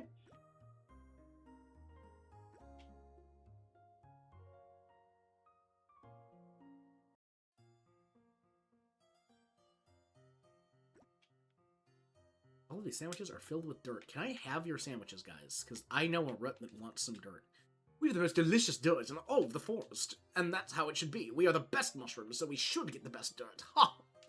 If you were to come here to ask for our dirt, we're not just going to give it to you if you don't give us something in return. Wait. Is that pig repellent you're carrying? Ugh, we need that. We'll give you a bag of our best dirt if you give us that pig repellent. I'll even throw in some truffalo perfume. It's so refined. This perfume would make even a lowly cave bud smell as good as us. But stay away from pigs while you're wearing it, otherwise they might follow you around. Disgusting! Barbaric! Uncouth! Yeah, man, that's a winning deal for me. Delightful. Now that uncouth pig will finally give us some peace and quiet. Fine porcelain cup is filled with muddy water. The dreadful pig that lives down here only eats two things. Rocks and us. So barbaric. Oop. Yay, stairs. Was the root that needed dirt right over here? Right, he was... I guess I can open.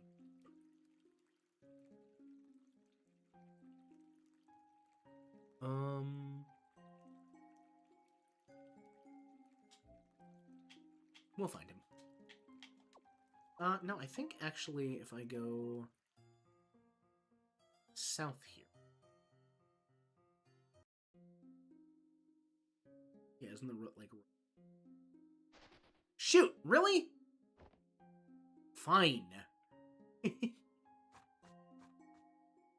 Thanks for stopping in, Frogmans. Have a blessed time at work. May you be productive. Doth my ruddy nose deceive me? That divine fragrance, may it be thou carriest the tastiest and most coveted dirt in all the forest? O wonder of wonders, I thank thee for thine gift. Fare thee well, my friends. Awesome. Now all the roots are happy. And we can go this.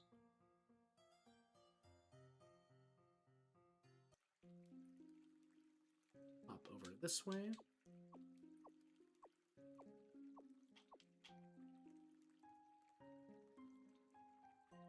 Pop up here.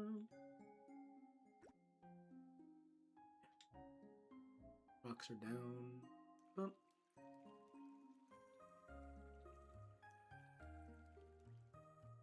Here. Can I use the perfume? Or do I need to find the pig elsewhere?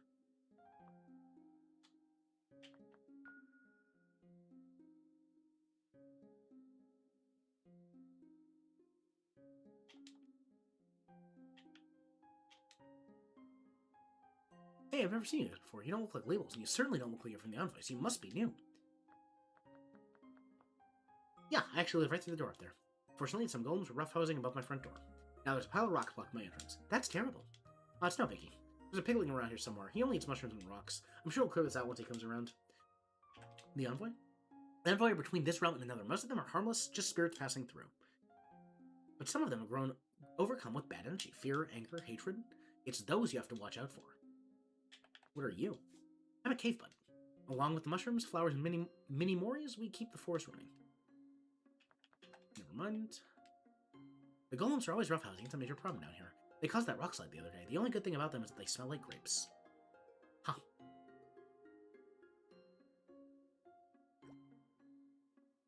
Oh, they're... Oh, maybe he has a bad attitude because of all the bad shrooms. Whoa!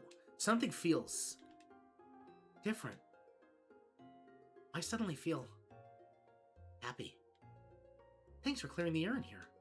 No problem. Wow, it's such a nice cave, with some of the underground river near here, the cold feel of the rocks beneath my stalks, and wow, I really like your hat. Aww. See, he wasn't so bad a guy after all. He just had a bad attitude because of all the mushrooms poisoning his brain.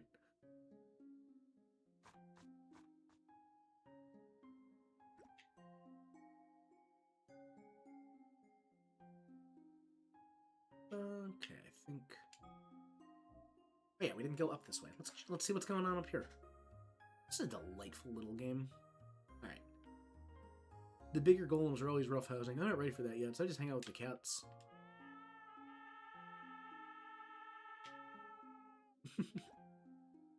Cat's over here, look.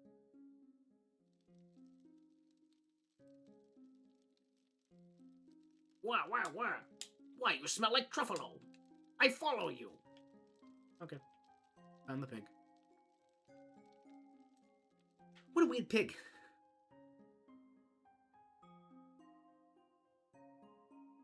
I kind of want to bring this pig over to the Truffalos. Yeah, I'm gonna do that. Okay, they're up this way. I just want to see what they say.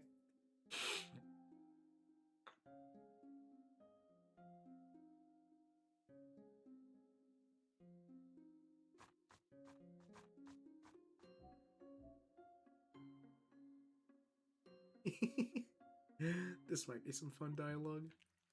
Oh wait, this isn't the Truffalos. This is the...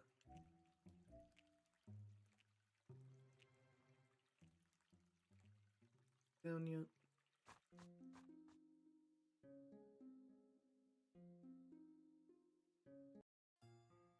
Hey guys. Pig! Calm down, we have repellent on, remember? Oh, right. Why Truffalos smell so bad? Oh, go away, pig! I'm so relieved we have repellent on. Let's drink our mud in peace. Why Truffalos smell so bad? Okay. So there was dialogue there, at least.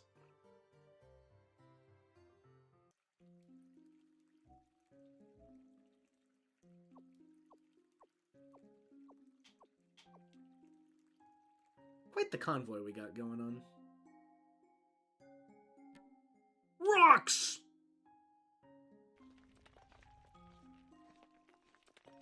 Rocks, yum! Now Truffalo for dessert! Have fun, bud.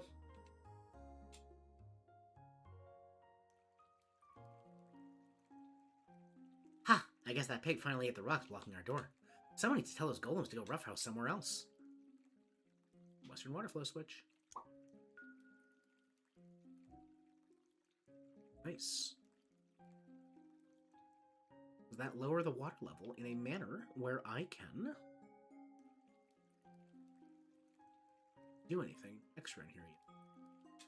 Good luck! Remember, you have to find and trigger 2 switches to drain the water in that lake. Only then can you reach my tools.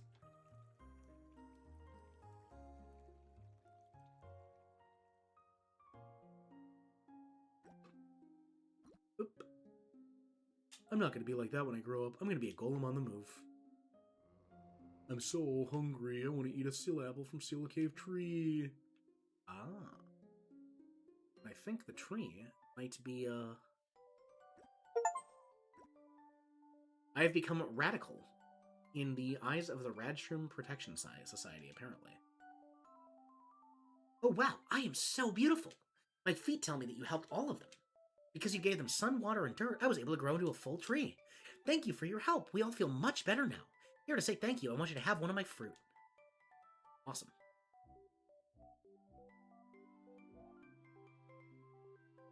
Love this game's music. Alright. I smell Sela apple. Oh boy. I feel so different now. It's like I have so much more energy. Woohoo!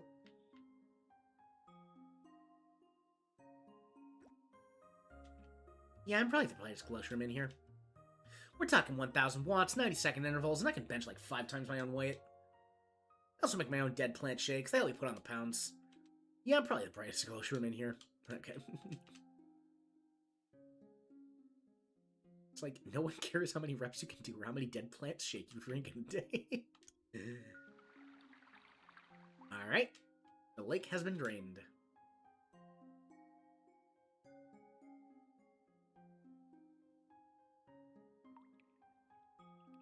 Nice.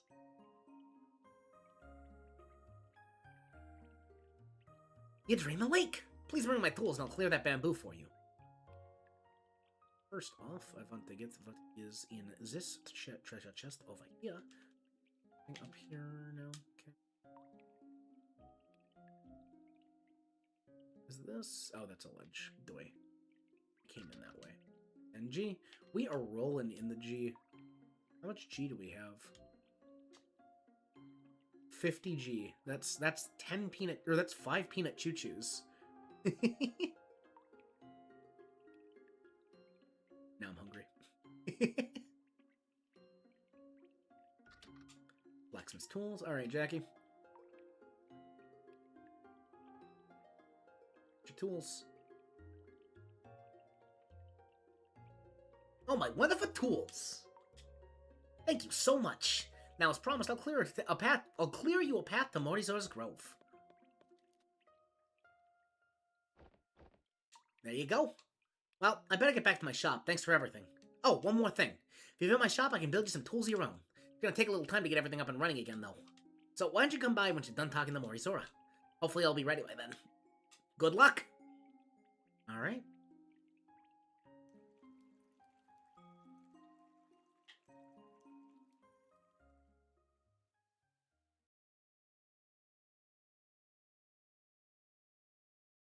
I don't like silence. I'd recommend against going down this path for the time. There are too many envoy beyond this point. Well, man, I want to see Morizora. And there's nothing you can do to stop me.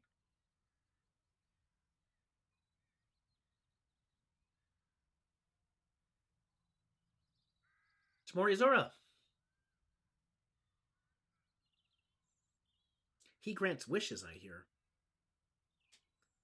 It looks like we have visitors.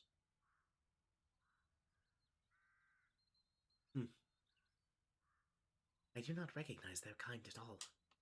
I don't think they're from Morizora's forest.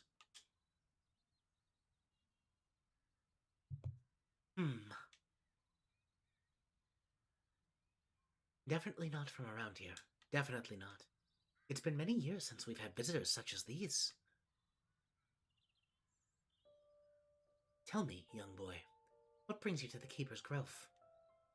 I want to ask Morizora if he would grant me a wish. I'm willing to do whatever it takes. I'm sorry, but Morizora has been sleeping for a while now. Oh. Do you know when he's gonna wake up?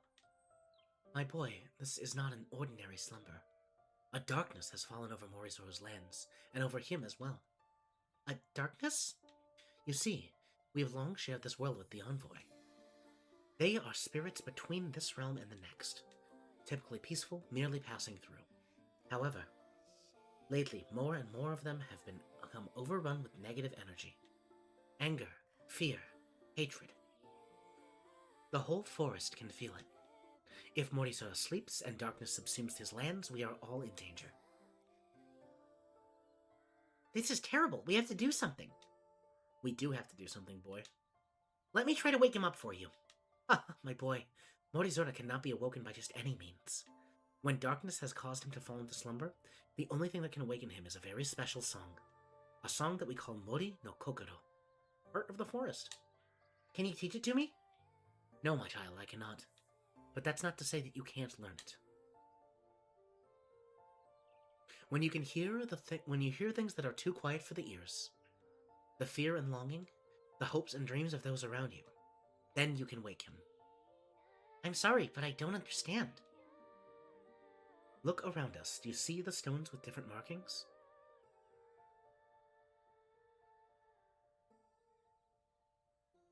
Yes.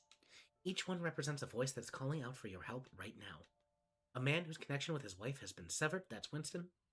A woman who prepares to lose that which is the most dear to her. Not sure off the top of my head. Seek them out along with the rest who call out to you. If you help them, they will teach what you seek to learn. Yeah, this is a game about making things better. See that one over there? Yes. Listen. Winston! Called it. My wife's been asleep for months now. Something tells me that's a good place to start. Good luck, young one. Return to us if you need any help.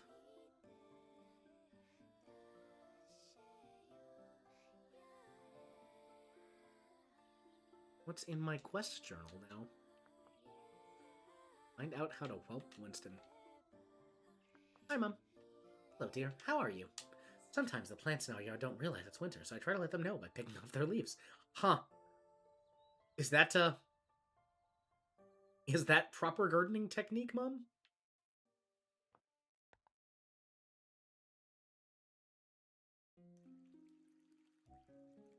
Okay, I want to go talk to the Rad Shroom Society real quick. Because apparently I have become radical in their eyes by stomping out a bunch of bad shrooms.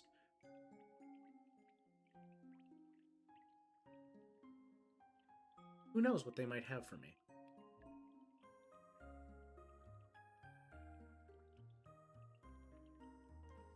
Alright. Boop, boop, boop, boop.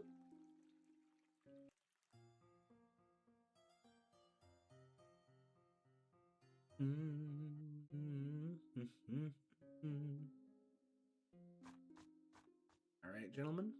What do I get for being radical?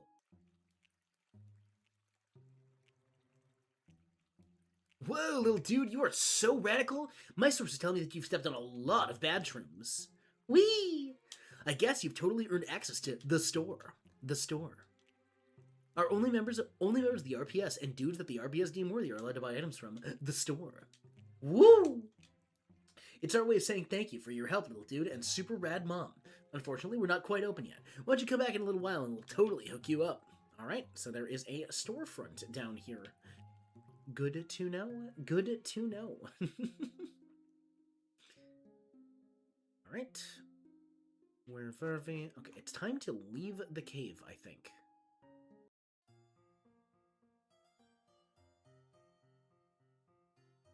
Could I become unradical if I stomped on a bunch of rad shrooms? Would I lose radical privileges? Things I don't really want to test. Alright, that is one Morizora's cave, I believe, fully explored. Well, actually, there is one chest down here behind some bamboo stalks. The other bud's telling me that you went to see Morizora. Wonder when he's gonna wake up again. I miss him. Could you, like, not block my exit, bud? Thank you. Hey guys, don't forget to come by my shop and I'll make you an axe. Oh, man.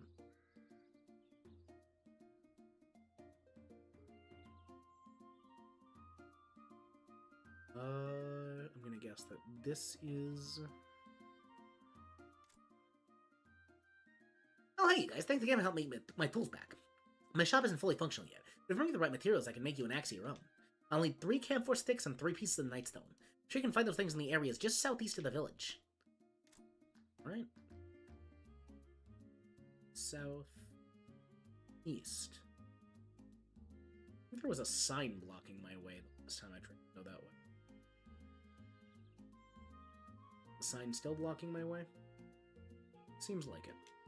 You two back again? You don't have to worry about that anymore. And why is that? We just went through Morizora's cave. We even got the blacksmith's tools back for him after they were stolen by angry spirits. Oh, really? Well, why didn't you say so? I guess you two can handle yourselves after all. You're free to pass, but be careful. Nice.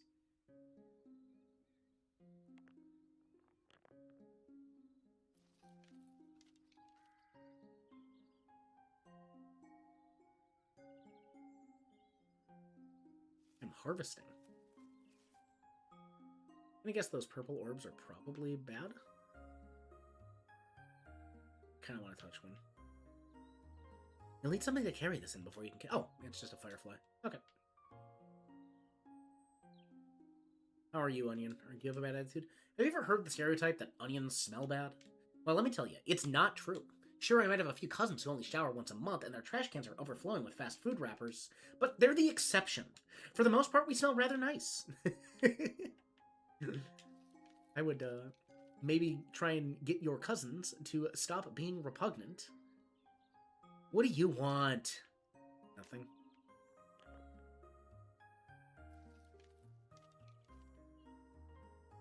Hi, I'm Minimori.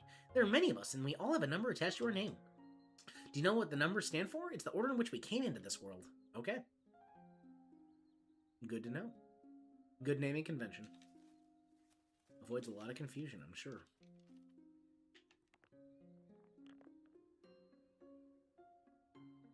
I don't think we have the right tools to remove those rocks. Very true, Mom. Very true. We don't have a pig with us. Pigs eat rocks, you see.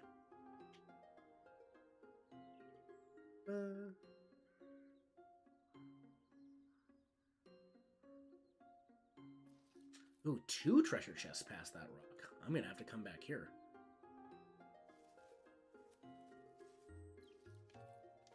Hello, sir. Can I have your treasure?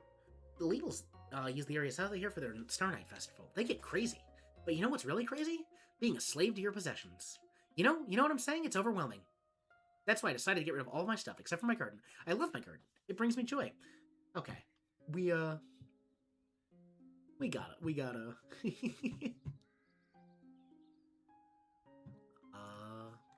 This bud has just made a... It's Matthew, what, 6? Yeah. This bud has just made an incredibly Christian point, and I want to read... I want to pull up the,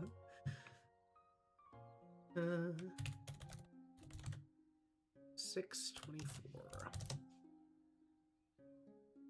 Yep, so this is the, word of our Lord, as he is speaking about wealth. No one can serve 2 masters, for either he will hate the one and love the other, or he will be devoted one and despise the other. You cannot serve God and wealth. And serve here is douleo. The underlying Greek is the concept of being a slave. So this bud right here, with his statement of it being it sucking to be a slave to your possessions, and instead choosing the joy of his garden, that's a... There we go. I'm in philosophical agreement with this minimalist cave bud. So if you're thinking, it feels bad taking what's in that guy's box, he's standing right there, don't feel bad. I don't even need it anymore. You know, it's tough at first letting go of your possessions, but once you do, it's sweet, sweet freedom. Going a little Diogenes, but... You know, who the sun sets free, little bud, is free indeed. 20 gold! Nice! Alright, bud. Sorry, the festival grounds are closed until we get everything set up. Okay. Part of me wishes this game had a run button, but I also understand that's part of the charm.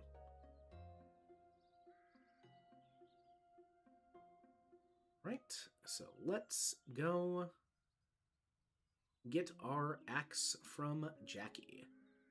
Now we're going on a bamboo chopping spree, baby.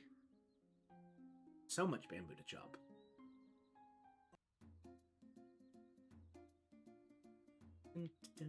Man, this game's music is so good.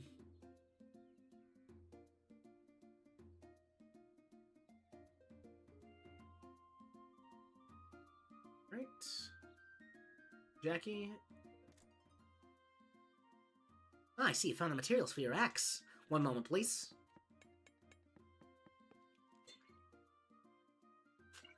I hope you enjoy your new axe.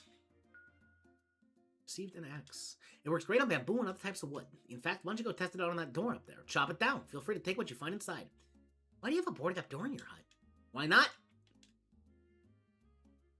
And I can use this axe in the real world to access the back rooms of the hospital, I bet.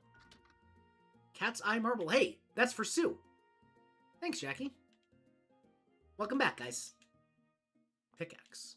I'm sorry, we don't have the right materials to make this item. You can see the sign next to me if you'd like to know what materials are required to make something. Camphor 6, 5, Nightstone 3. Camphor 6, 5, Lumen Rock 3, Nightstone 3. Okay. Understood.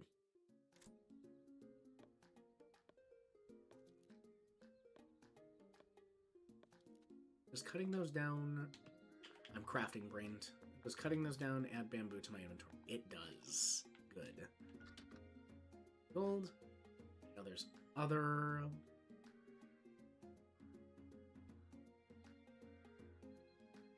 Some berries. I love little harvesting elements. It's just okay, cut that down. Get as much bamboo as possible. 10G. We are rolling in the gold. Alright. There is a chest in that cave behind some bamboo. I can't remember precisely where it was, but we're gonna go find it, because that's the kind of lunatic I am.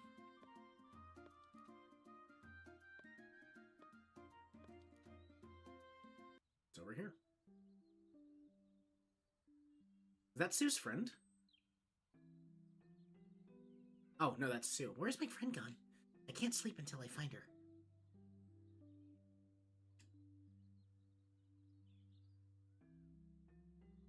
Sue!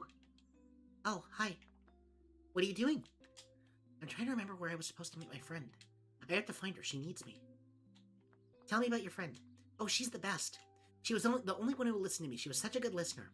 I could tell her all my secrets because I knew she'd never tell anyone else. And she loved me no matter what, even though I was poor and didn't have the cool toys or games. Even though I didn't have any other friends, she still loved me. What kind of stuff did you do? Oh, we had so many adventures together, and we played a lot of games, too. One I didn't get to play before. My dad promised he would play catch with me, but he left, and we never got to do that together. My friend loved playing catch, so we'd go to the park and play catch with each other. See ya. Okay. Got it. Sue is over here. We'll have to get back, find what's up with Sue at a later date. But now, going to get that chest. I think is on this side of the cave. I'm not certain. I hope it's worth it. I think it was on the lower level.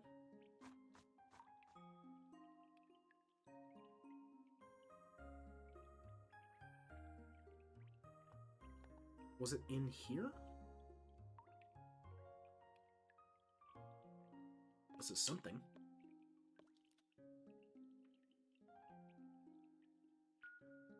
I found Glenn the Frog.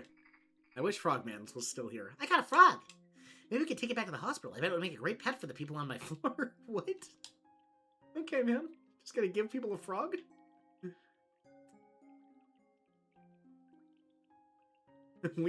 I love that the frog's name was Glenn. I don't know if we named him immediately on catch or what, but okay, just make sure, doing a bit of an exhaustive search. There it is. That's what I was thinking of. 25 gold, baby. I can afford so many coffees. Okay.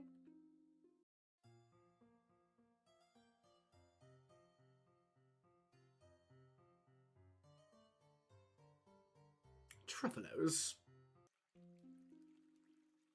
And let's get out of here.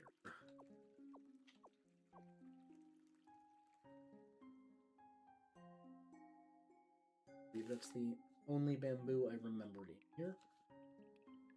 Could be wrong, but I'm gonna assume I'm right. Okay. All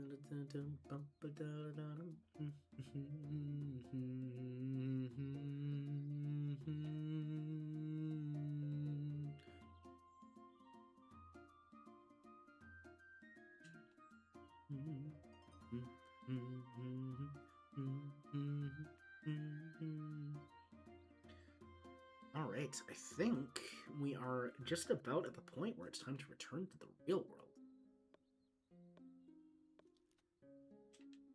Okay, it's bamboo to bamboo. Let's cut this down here. Put this one down here. What's in the box? 25G. What are we? How much gold are we rolling in? 140. We are loaded. Ooh, yep. All right. I think it is time to return to the hospital. Armed with an axe and Glenn the Frog, we shall return to the real world. Not that Rakuen isn't the real world, obviously. If it weren't real, I wouldn't have an axe. Okay,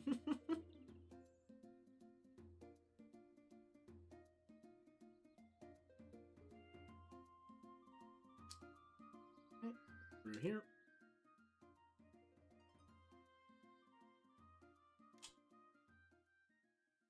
And between space.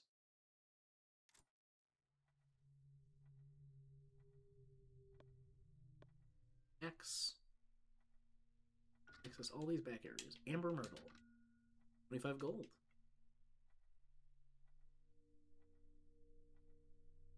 Marble of Sue's. Fantastic. The real Sue, not the... Sorry. This side's Sue.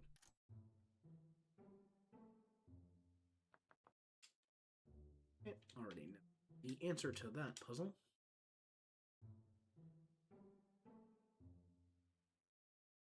Can I water this yet? No, I water it. I'm very sorry about this, Winston.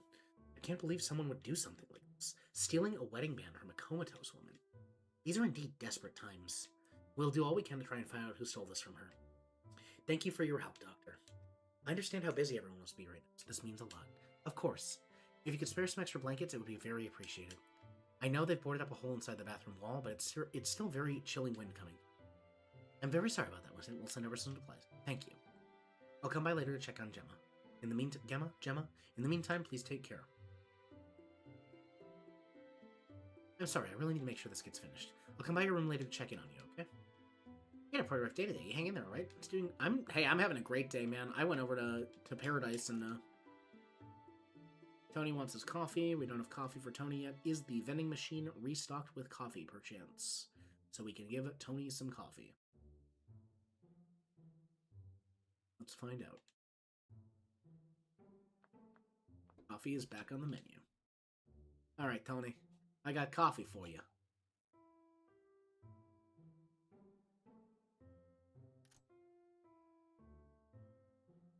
What the heck do you think you're doing in my room, kid? Get out! Wait, is that coffee for me? Oh, well then, thanks. That's mine. It's a music box. It's been broken for ages. Can I do anything with it, Tony? Hey, kid. What is your job? My job? Are you serious? I'm a retired pilot. I used to run a business selling airplane parts. I even built my own plane. Haven't been up in ages, though. What's your favorite food? I hate everything now. Nothing tastes good anymore. But I used to like crab cakes with real chunks of crab, not that fake stuff. Can I help you somehow? Help me, kid? I don't think anyone can help me right now. You're not gonna leave until I give you something to do, huh? Okay then, you see that broken music box over there? You look like a budding engineer. See if you can fix it for me. That ought to keep the kid occupied long enough.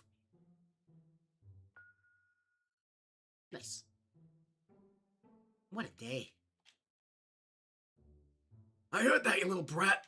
But I gave Tony his coffee, so we're friends now. Okay, that's the fuse box, right?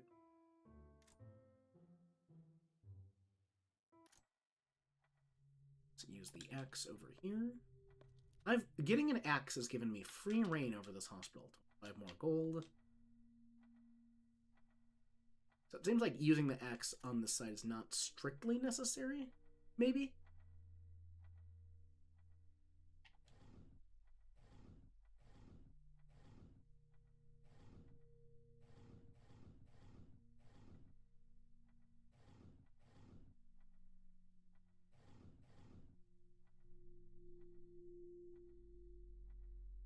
Okay, and this is where it's over here.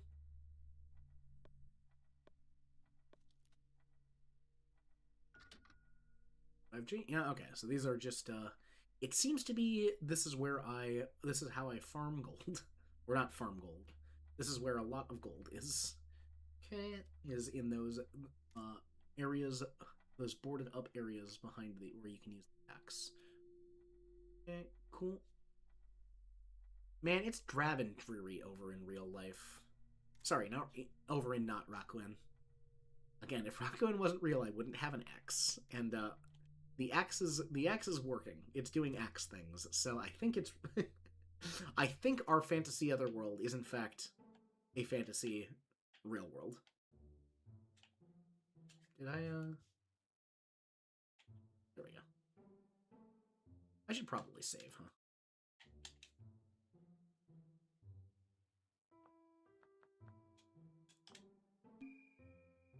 Okay. Hello, dear. Hi, Mom. Okay. Hey, Cora. What's up? Hey there. Oh, hey. You moved. Yeah, some friends and I are working together to do something special for the people on our floor here in the hospital. We call ourselves the Towel Cape Heroes, and we're on a mission. A mission? Well, you know the old patient lounge got destroyed? Yeah. Not sure if you've heard, but they finally finished rebuilding it. Oh, that's great news. Of course, it's pretty empty right now, so we're looking for donations so we can fill it with fun stuff. You can always help by buying items from me, or the two guys standing next to me. They're pretty cool. Hey there. Hey, hey! Hello, friends. Would you like to purchase something to help the new patient lounge? I mean, I'm pretty flush with cash. Let's get the watermelon beanbag. I'm going to use this item for your inventory and it'll place it in the patient lounge. Hey there. Check it out. Fancy desserts. Oh, I gotta get the samurai helmet. Cool. So now I can populate the patient lounge, which I believe is up this way. And through here. Yeah. Where's a good place for a watermelon beanbag? I think kind of like right central here, right?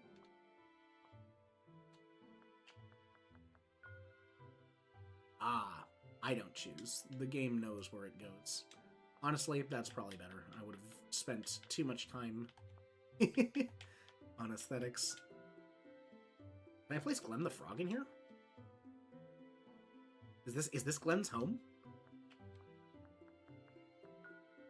Yeah!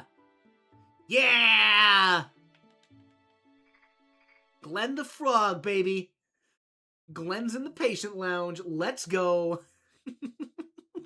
Frog on the loose. How's it going, Daniel? Hey, kiddo, you need something? Okay, no new dialogue options. Sounds the same as the cat over there. See if Chef Penky has anything new for me. Hey there, long time no see, buddy. You hungry? You need something? Yeah, did you hear about the thief? Yeah, okay. So, same dialogue options. Got it. The backspace. Yeah, it's a network of closed-off passageways. Half-built rooms, storage clothes, you know, the aftermath of... Well, yeah, it's crazy back there. See you later, Panky. Mom, could you get me some cash? Sorry, hun, but you know you're not supposed to leave this wing. Okay. Fair enough, fair enough.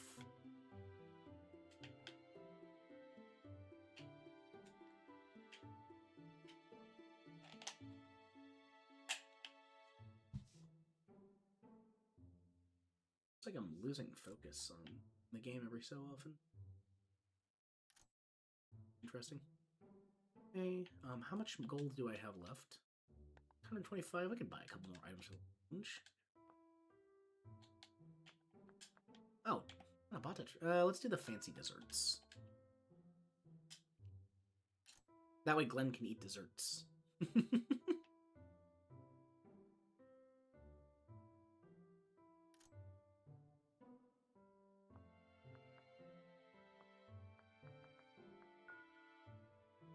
Nice. Okay, I think I want to give Sue her marbles back, and we will call it a stream there. If anybody's got prayer requests, I always close out with prayer. So I would love to lift those up to our Heavenly Father for you on the way out. But that'll be right after we give Sue her marbles back and see what worlds they are. Hello, small child. What brings you to my blood draw station? What can I help you with?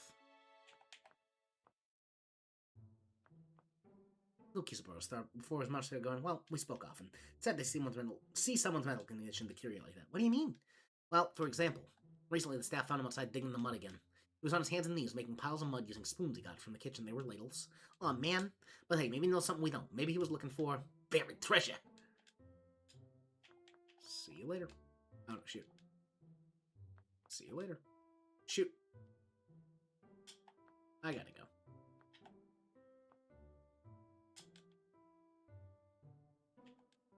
Anything I can steal? No. I mean, come into possession of. I'm not a kleptomaniac, I promise.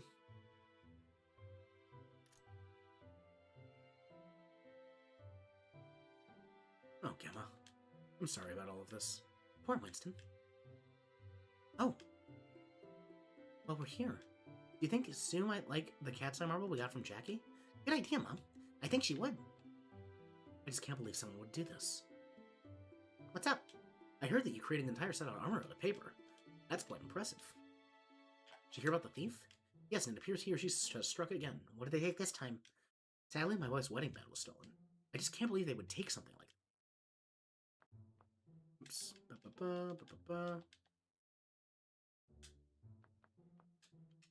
What would you like to hear about? Talk about Cora.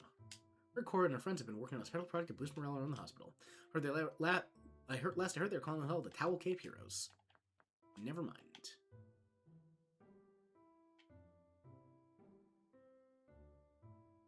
Oh, hey, you came back. It's good to see you again. What's new? Did you hear? Somebody stole Gemma's wedding ring. Gemma? Oh, Gemma's Winston's wife. I share a room with her. Isn't that awful, though? I mean, who would steal something like that from a woman in a coma? I'm beginning to think the thief isn't a very nice person after all. Brought you something. You brought me something? It isn't much, but I remember that you collect marbles. Ah, it's Cat Planet! Cat Planet? Oh, I really, really miss this one. It really looks like a cat's eye, doesn't it? That's because the planet has lots of cats, but here's the surprising part. It has lots of dogs, too. There's dogs living there, too? Oh, yes. People are always saying that cats and dogs can't get along, but that's just not true. People always think that if you're different, that means you're bad. And then they treat you differently. Like if you don't look the same, or if you don't have money anymore. Even if it's not your fault, they treat you bad because you're different from them. I know what you mean. God said we should look after the alien, the orphan, and the widow, Sue. And that excluding them is, well, it's not of his design. But Cat Planet is different. The cats and dogs get along just fine. It sounds like a heavenly kingdom. In fact, there's a bakery here that's run by cats and dogs. The cats and dogs make food together? Yeah! It's really good, too. They have pink donuts and coconut bread. I love coconut bread.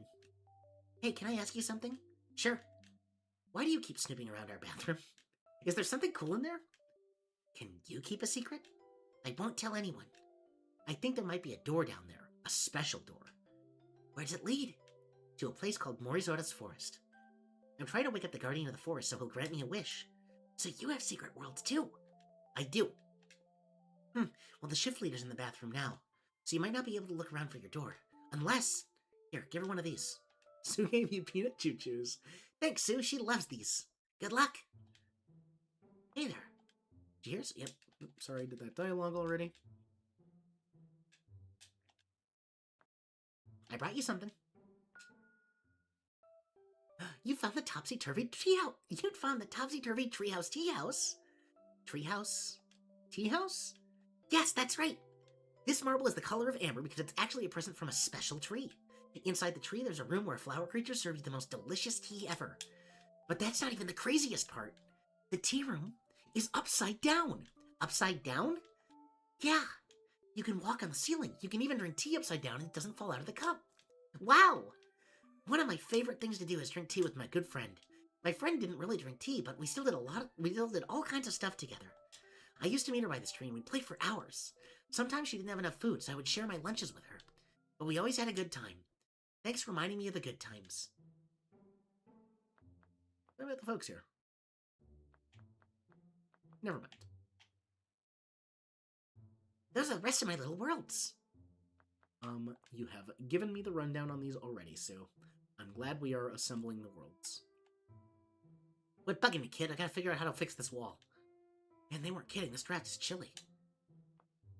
Oh man, you don't know how badly I was craving one of these. I love peanut choo-choos. I guess I can take a fiver to eat this. I'm gonna regain my energy if I'm gonna be doing construction work. Thanks a lot, kid. And, well, I just made your job a lot harder, lady. Oh, what a pretty ring! Uma? Oops, time for me to run! Uma! Uma! Come on, Uma. Alright, I think that's a good enough, I did not mean to open that.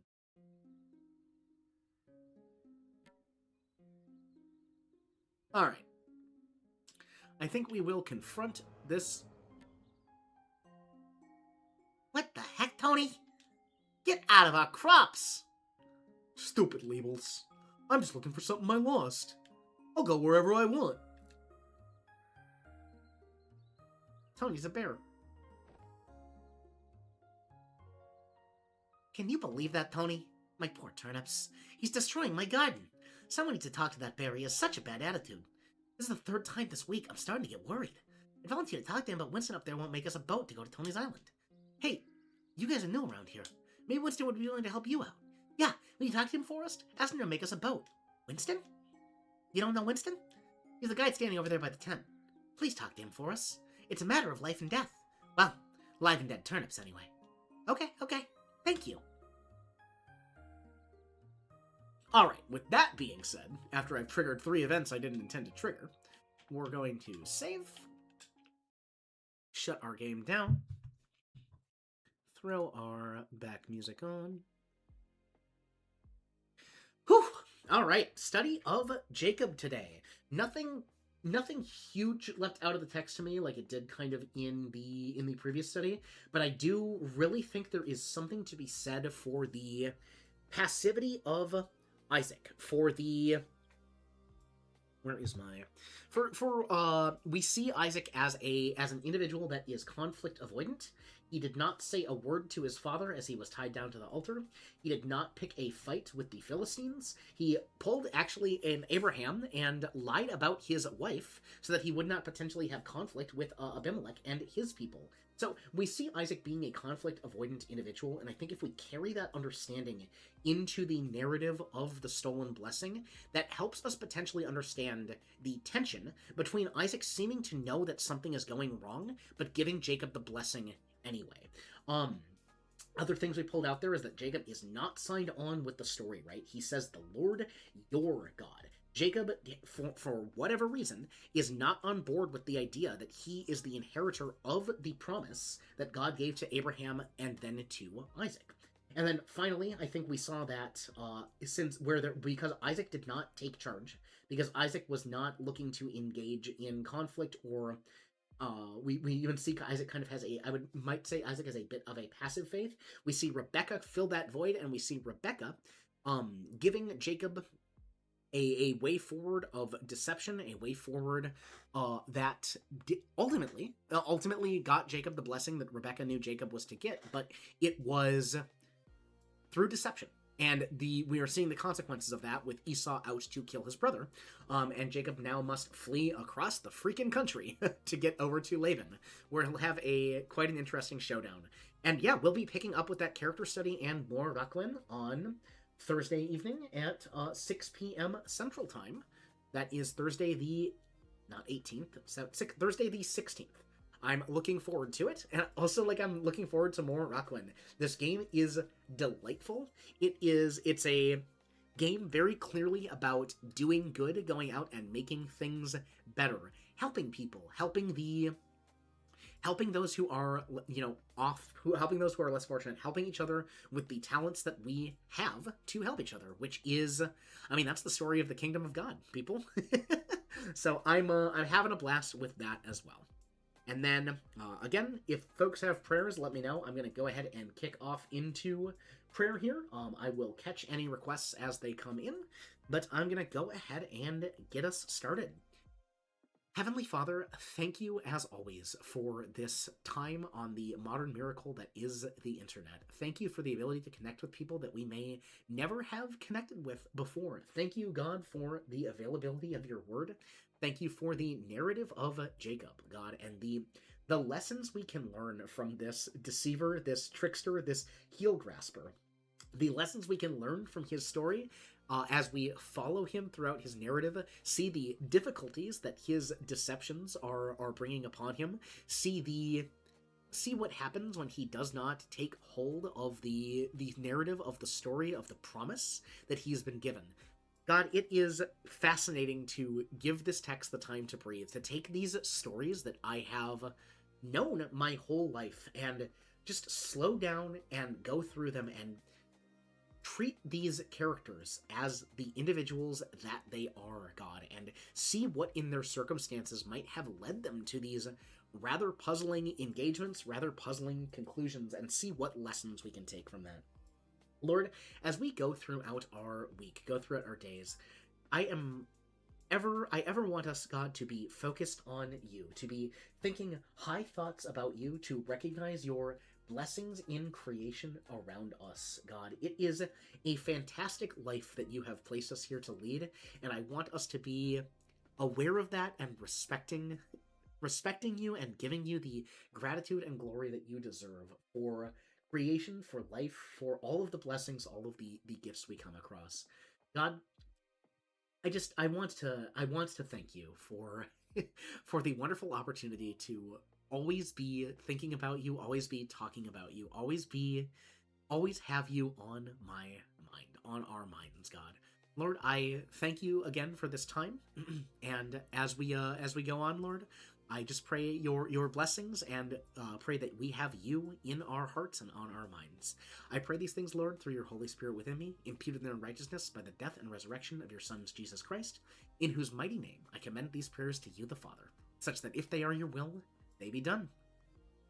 Amen. All right. We will next be picking up again on Thursday the 16th at 6 p.m. Central Time. It has been fantastic spending this time with you.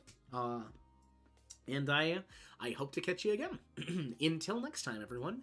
This has been Renai Paragonic, and I am wishing you all a Paragonic Renaissance.